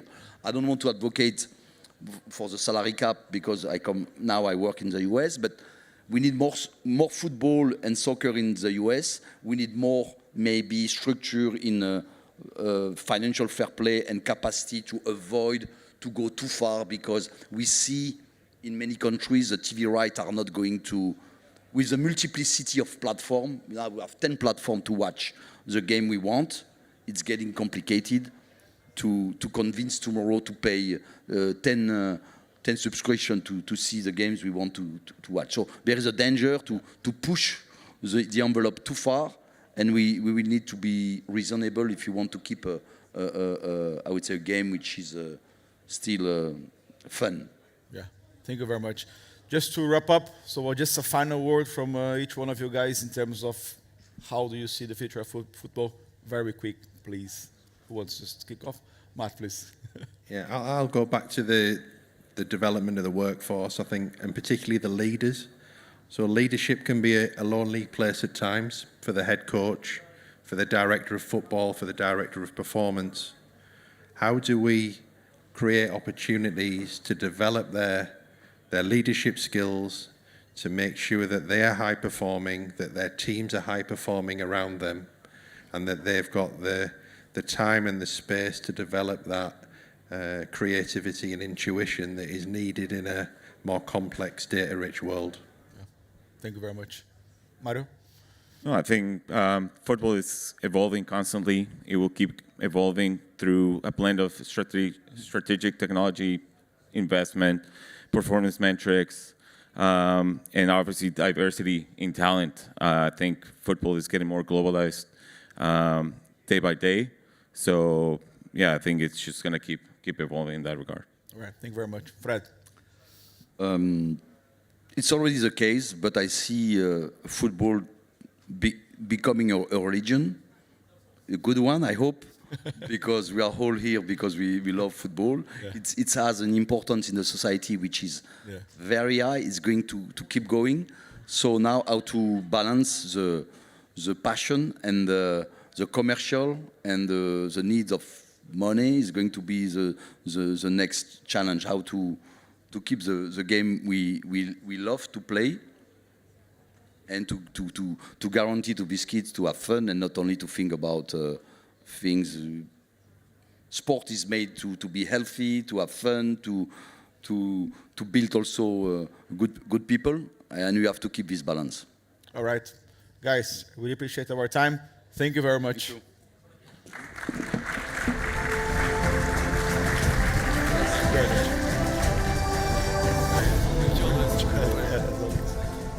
Thank you very much indeed, gentlemen.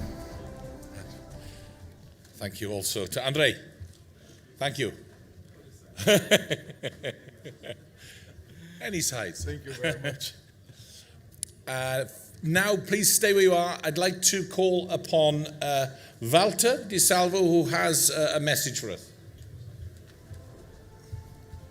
I use your microphone, okay. So, the third part of the 2 days is over. Now, Rodri will tell where to eat and many other things.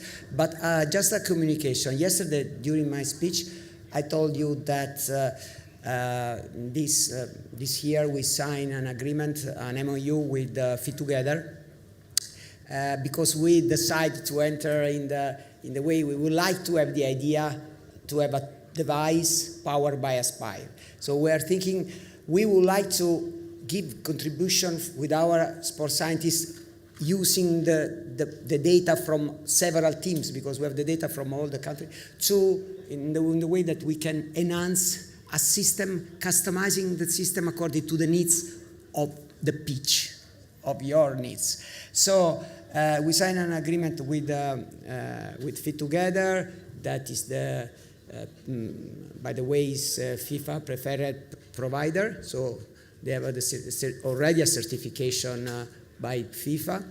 But now we would like to go deeper and to do something where we can give the contribution. My suggestion, Jinsum is here, and yeah, he's here. So you will recognize him as a little. So we will not have an exposition, but I told him we will give the best exposition in the gazebo outside. So close the workshop 3. They have a desk with a television. If you have time, pass through just to see it, and then you can give a feedback. But this is our idea. We would like to do enter in the market, but not really. Believe me, you know me since years. It's not for the interest of profit. I'm lucky to work in an institution that is not a priority. The priority is to lead the changes instead to follow the changes. And therefore, this is the reason because we decide to go in this direction.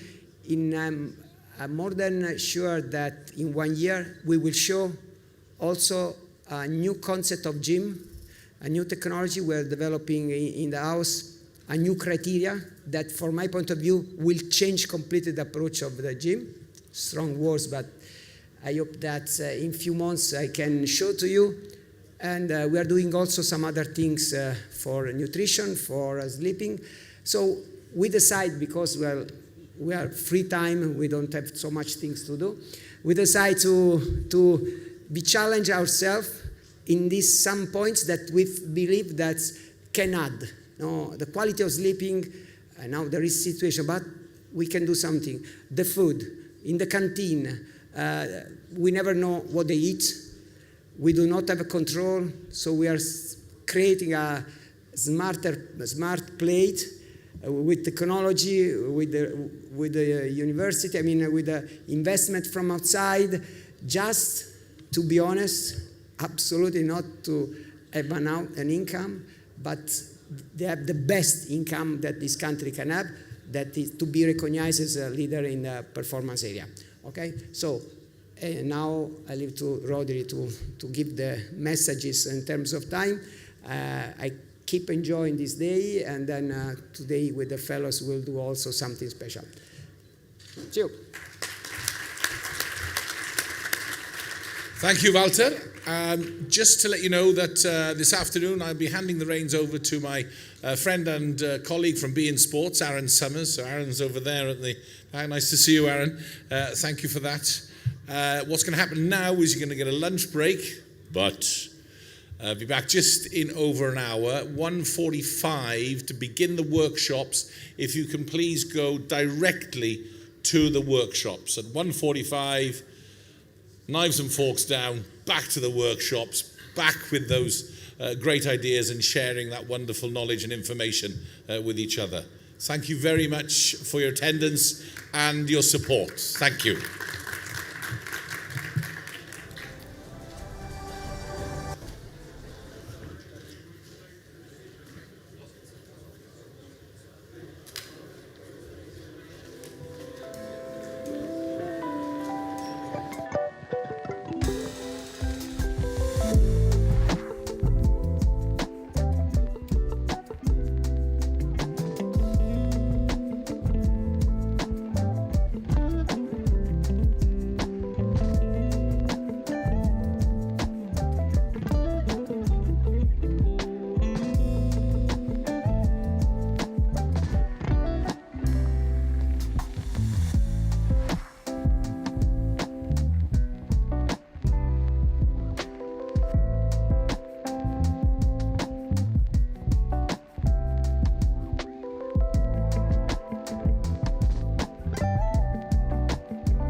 you want from me?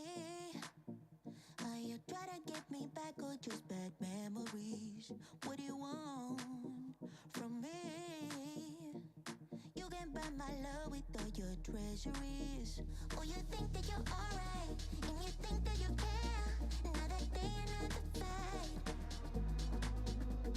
Paper can't hurt me, but I don't give a damn. I don't have to please no one, and I ain't gonna change, ain't gonna change.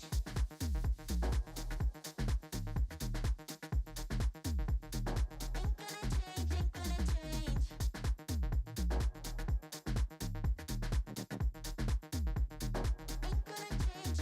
Look at me.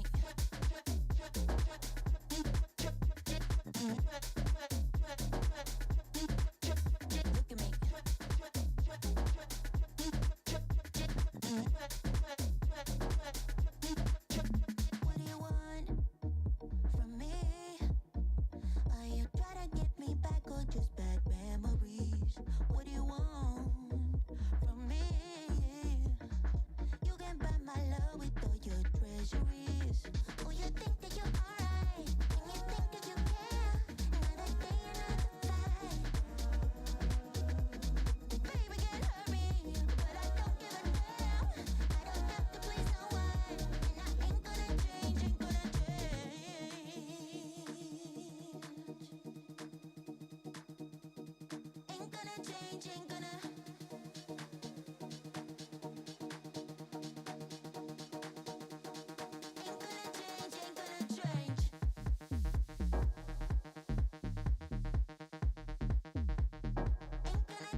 What do you want from me? Are you trying to get me back or just bad memories? What do you want from me? You can buy my love with all your treasuries. Oh, you think that you're alright, and you think that you care. Another day, another fight. Paper can't hurt me, but I don't give a damn. I don't have to please no one, and I ain't gonna change, ain't gonna change.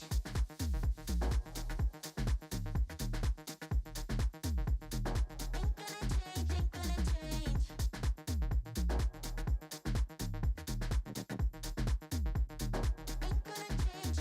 Look at me.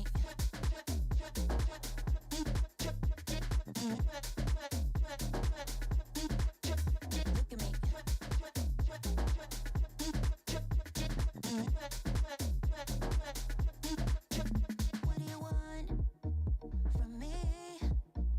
Are you trying to get me back or just bad memories? What do you want from me?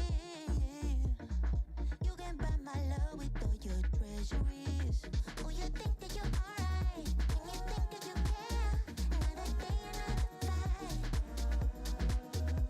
Baby can't hurt me, but I don't give a damn. I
Good afternoon, and welcome back.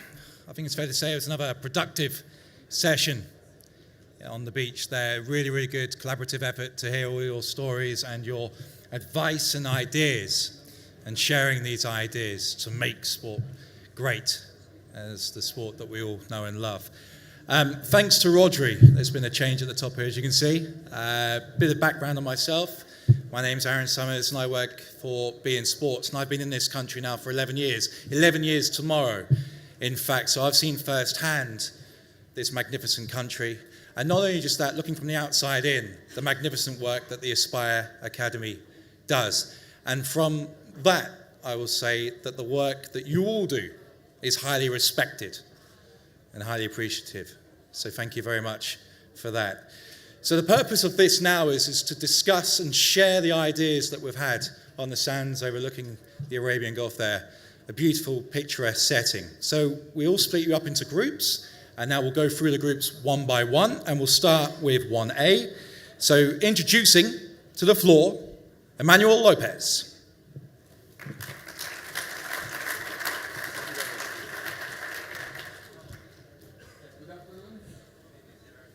Can you hear me? Yes. Good afternoon.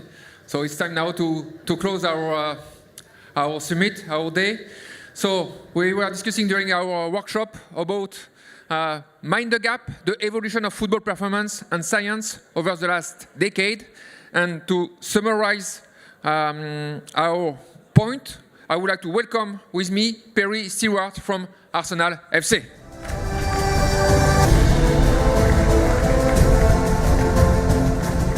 Thank you very much.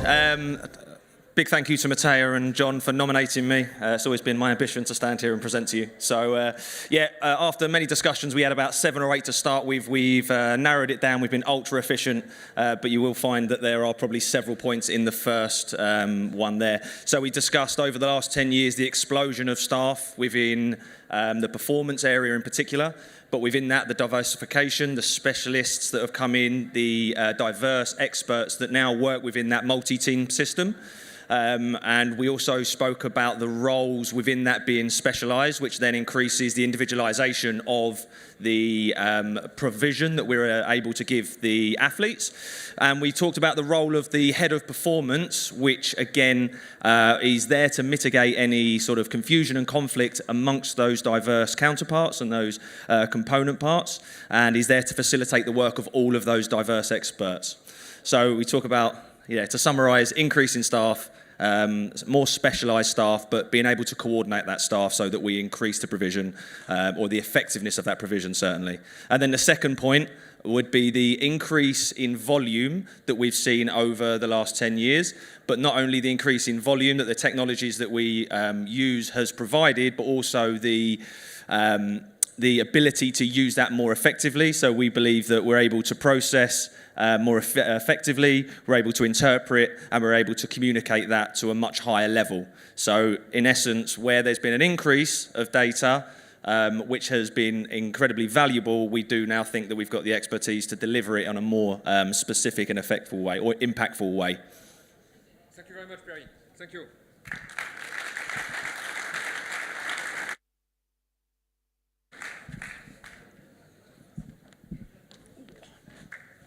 Thank you very much. So that was Group 1A. So let's move very quickly on to 1B. Introducing to the floor, Lorenzo Lolli.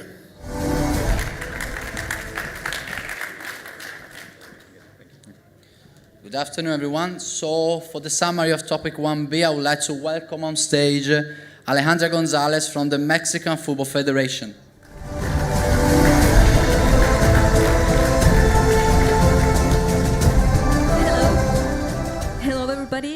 Well, we're talking about the medical changes about these 10 years. So one of the things that we're seeing now is that the game demands increased, but players are looked after more than ever.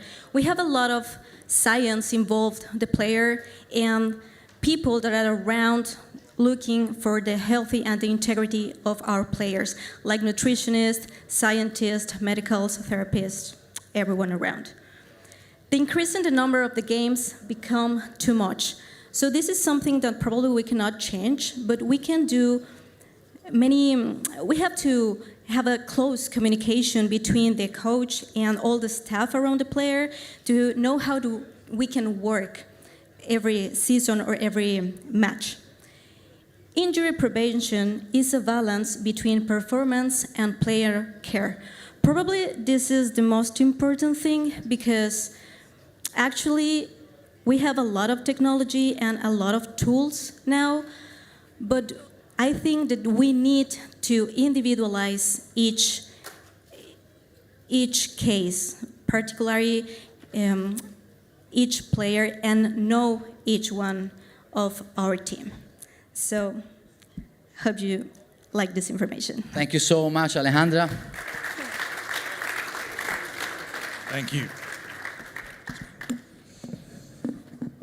Okay, so that was topic 2A, or 1B, I should say. So let's move on to 2A, and introducing to the floor Luciano Canappa.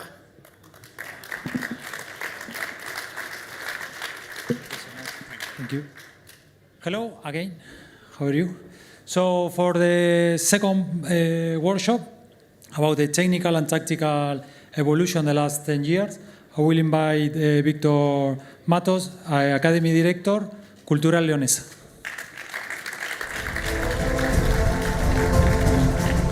Hello, everybody. Well, the first point is information versus knowledge in football. The question is, how can players turn information into practical knowledge? Yes. The second point, the impact of tactical complexity of on players. The question, how does creativity and spontaneity relate to tactics? And the last point, investment in coach and mentorship. This point is very important. How do you prepare the staff to face the change of the last 10 years? Okay, thank you so much. Thank you, Victor.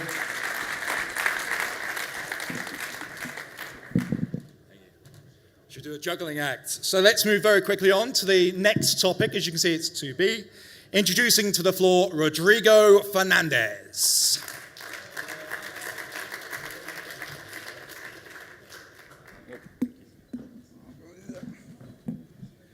All right.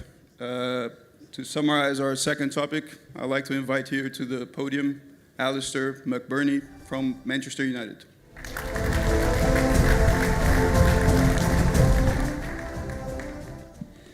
Thank you.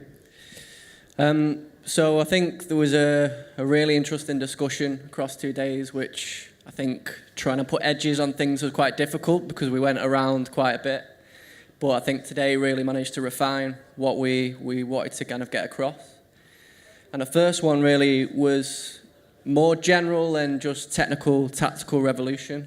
And I think, throughout the whole of this conference and just, in general practice, data is a huge part of that. And, it's been coined the data revolution. Ian Graham from Liverpool Football Club was kind of the man behind that, and you hear it in conferences like Stats Bomb, where they're kind of really pushing the agenda of technical and tactical information. But what we need to be careful of is we need to be aware of what these data points give us and what they don't. And we really need to understand, stripping it back to first principles, what is the underpinning biomechanics, physiology, technical, tactical concepts that the data points are actually trying to provide us. So one in football, in performance sciences, high-speed running. What does that mean biomechanically and physiologically? These companies come in and give us these metrics, and then we really hone in on them as a key characteristic of our players. Another example being in technical, tactical aspects. This whole idea now of expected threat and expect to receive a threat, and almost can we objectify what players didn't do as opposed to what they have done and being descriptive on it. And I give a quick example of we've seen a company come in and present to us, and essentially there's a player, Danny Elmer it was as the example, and he received the ball from the center of the pitch in the number 6 position. Took his time because he wasn't getting pressed. Took a touch, moved forwards, progressed the ball, had options to play into the number 9, had options to play out wide. And he ended up going for the more threatening option at the time, which was the overlapping run. And this data company have said that is a useful data point, which it is. But a specialist in the room, a technical specialist, actually pointed and said, actually, that's poor play. What you should have done is played on the half turn and then played into the number 9 earlier.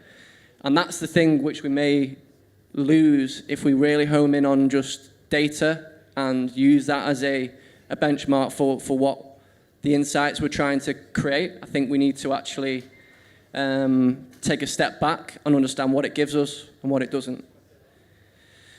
Second point in relation to selecting players in the last 10 years. So I think there's been mass amounts of competition for player selection and talent ID. There's mass amounts of competition there where actually teams are now and organisations are recruiting right the way down to under 5s.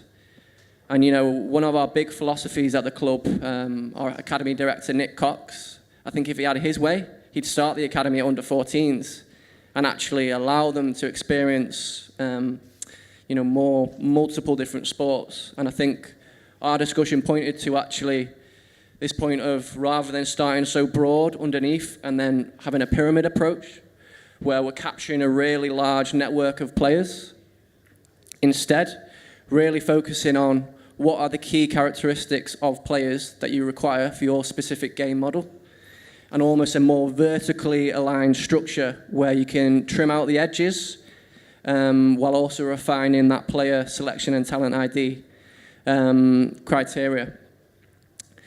Finally, quite a catchy phrase where it's, when the rules change, the games change.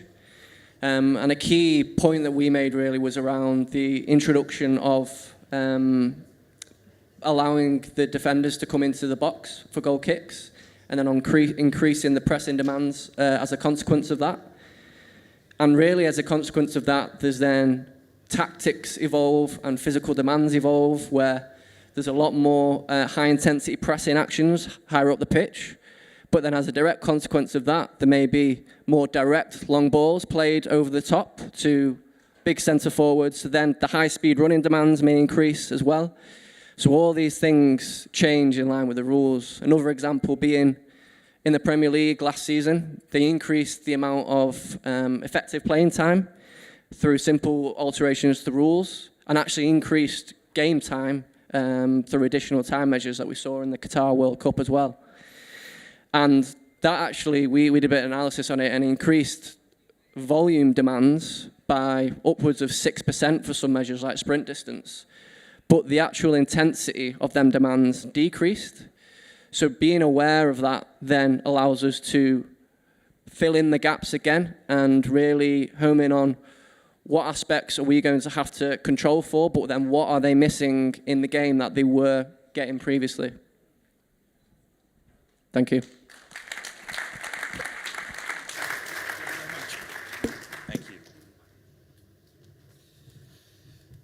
Thank you very much. So now we move on to 3A and introducing to the floor Andre Fonatero.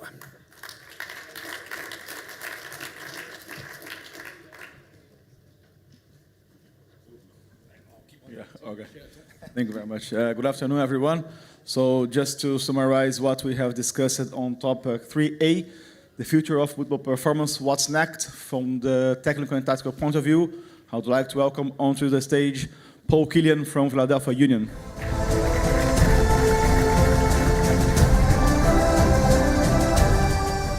Thank you. Our group had a great discussion on the future of football performance. So the first point that we brought up was hybrid and versatile players, educating on and off the pitch, supported by technology and high-performance workforce to cope with the evolving demands of the game. I think it's been a theme of this summit that the game is only becoming more intense. So how do we stay on the cutting edge of technology to help impact our young players, be prepared for that next stage? The second point, offset the paradox of society's lower physical activity and the increasing demands of elite professional football. More so than ever, the youth is behind the screen. They're not in the parks like they used to. So how do we stimulate them at a grassroots level so that they can continue on a pathway to impacting the game at a top flight level? And this next generation, I think we will see, is going to be a much more unique challenge than ever. Third, will the future bring fewer talents? How do we continue to ignite the spirit of football in the future generation of players?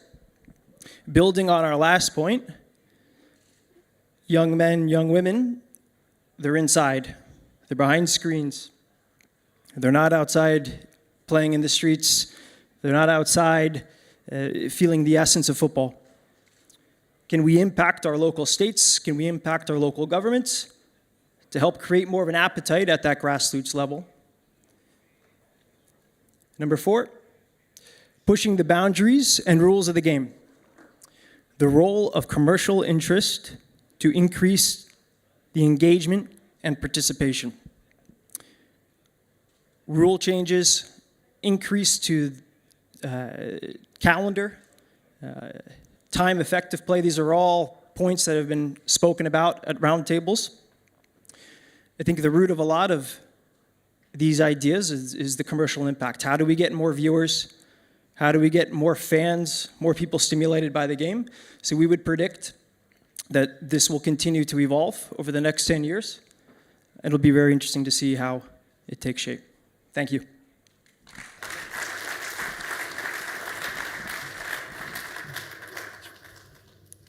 Thank you very much. Okay, and last but not least, we go to 3B. Introducing to the floor, Sami Kutunen.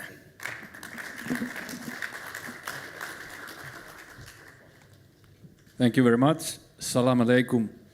We had very lively discussion in our group. Ran out of time, as usual. However, now I would like to ask Luke Theakston from Ajax and Qatar as well to open up our key points. Luke, please.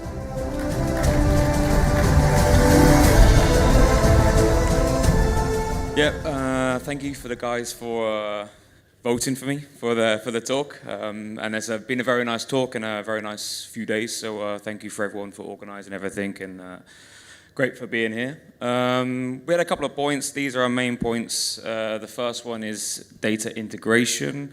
I think with real time, the sooner we get the data in, that's valuable, and we get that information to the people that we need to get that to, we have more of an impact.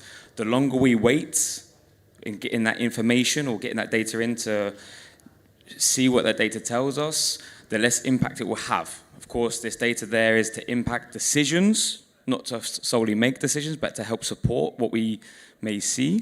So this is something that's going to be very, very important. Of course, the quality of data, we see that a lot of data still needs to be cleaned. That's still a process that we have to work for as organizations, as clubs.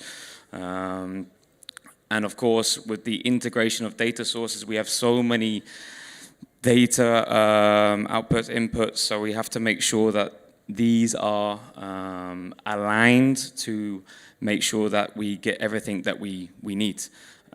So there's a lot that we can still do with data integration, and of course that's a whole other topic that I think we can have a whole conference on, and I think that we'll be discussing for a few years to come, unfortunately, but we're progressing. Another one is individualization. At this moment we need to work on the individual to affect the team. So how do we use this data that we currently have to make the individual better, and of course ultimately to make the team better. So I think that's something that we have to focus a little bit more on. And a last one, which I think will be very interesting, is educational needs. So at this moment we're going through obviously a Gen Z They're very data enthusiastic. They want to know a lot of things, and maybe the older, let's say maybe players or older coaches, maybe less focused on this. They may be less exposed to this. So that's something that we have to think about when we're discussing with people. We have to know their backgrounds, everything to what made them successful. So maybe they became successful without any of this. They're a 65-year-old coach, so it might take them a little bit more time. Of course, players as well. Again, I just mentioned the Gen Z type and the older players, and of course the management. How can we affect those within the club?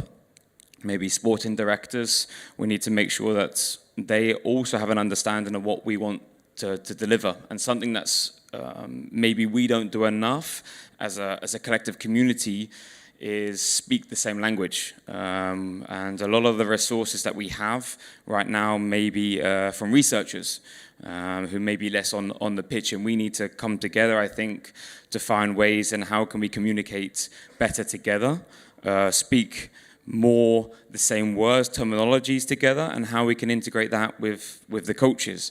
And of course, having coach education programs that allow us and them, because it's a two-way process, from a technical and tactical perspective and a physical perspective, to come together to make sure that we get the best needs for the players, because ultimately football is for the players, and that's what we need to focus on. And the last one, resources, and one topic that's been discussed a lot this summit is the use of AI, and I think there's a lot of discussions about how that's going to be used, and of course we also need to know, well actually we still don't know this full capability of it, and we need to make sure that it's used effectively, it doesn't take over, and we need to make sure that we interpret that data that it tells us with an open mind and speak to all those people that it may impact.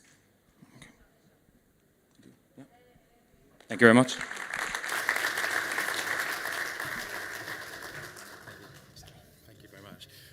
Thank you very much to all our guest speakers for sharing us their ideas. Very insightful, a very productive and constructive hour that we've all had on the beach there. To use an old football term, we're coming to the end. We're now about to enter stoppage time. There's a lot of excitement, a lot of things are still going to happen later today. But I'd like to introduce to the floor a man who's helped to make this all possible today with his closing remarks. So please put your hands together for the Director of Football Performance and Science at the Aspire Academy, Walter De Salvo.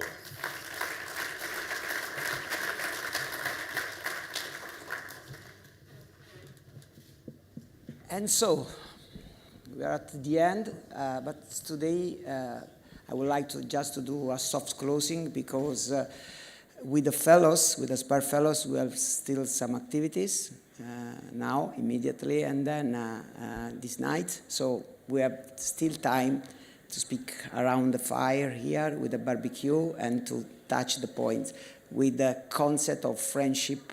As we said at the beginning, this summit is characterized by the friendship, the values of our community.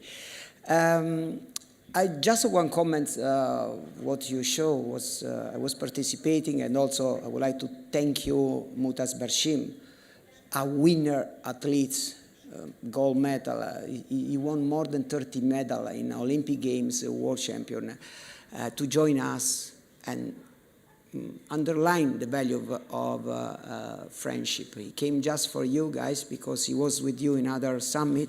He decided to come here to see your work, to participate in your workshop. Really, this and underline, as I said, the value of this community. But in general, I would like to do a comment. My comment of all the comments that all the information that you collected. By the way, in these 10 years, we collect a lot of outcome from all the workshop. And maybe one next activity that we can do one day is to put together all these 10 years outcome to see what we reached, what has been done, what is still pending. Because at the end, it's the same as athletes. You have a training program that You do a test, then you training, then you repeat the test, and you have to have an evaluation. So I think that this could be an exercise for the future. But my comments on all your comments is a simple comment as this one. Norms, five changes, the goalkeeper, the defenders that's in the inside of the box, lots of norms that FIFA, regulation, the FIFA apply, change the game, and we have to adjust. And this is clear. But the other big change is technology, innovation, and the next is sure that will be linked with AI. From my point of view, there are the level of knowledge will go higher, and maybe the small teams and big clubs will reduce this gap. But at the end, I'm convinced that even for the future, will be valid the same for the past. That is, for me, the most important component of football for the winner, is the capacity to manage the team, the leadership of a group. And you see, you touch here on this stage, we brought in these 10 years a lot of winner person. Yesterday night, the coach of basketball, winner. This guy, doesn't matter which is the team, he will keep going winning because he has the capacity to transfer to their athletes that attitude. So I'm convinced that even with technology that will help us, and we have to use data, we have to do whatever the new technology, the innovation can help to manage the team, the player, individually, whatever.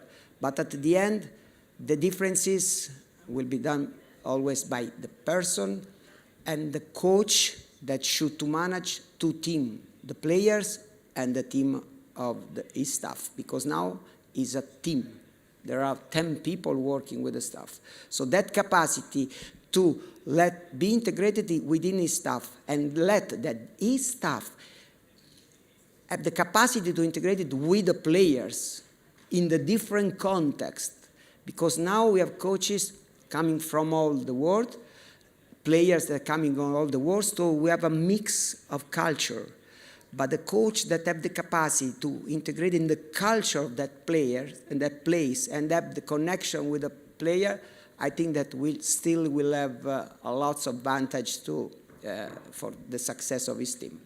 So anyway, this is just a consideration. We will keep discussing, as I said, this evening, but I would like to thank you, all the partners that support us for this event, the company that, the planner that was working with us, I make them crazy, to be honest, because we were focusing on all the details, but they're still live, so it's good. And then I would like to say thank you to the QFA coaches, because we involved them here. I would like to say thank you.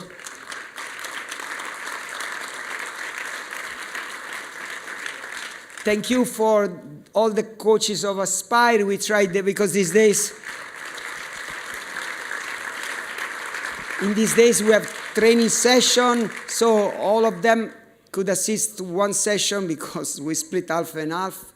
Thank you to the QSL coaches because we invite also them, the staff, so thank you to the QSL staff. We invited also our closer partner, that Aspetar of Aspire Zone, so thanks also for the guys of Aspire that participate to this event.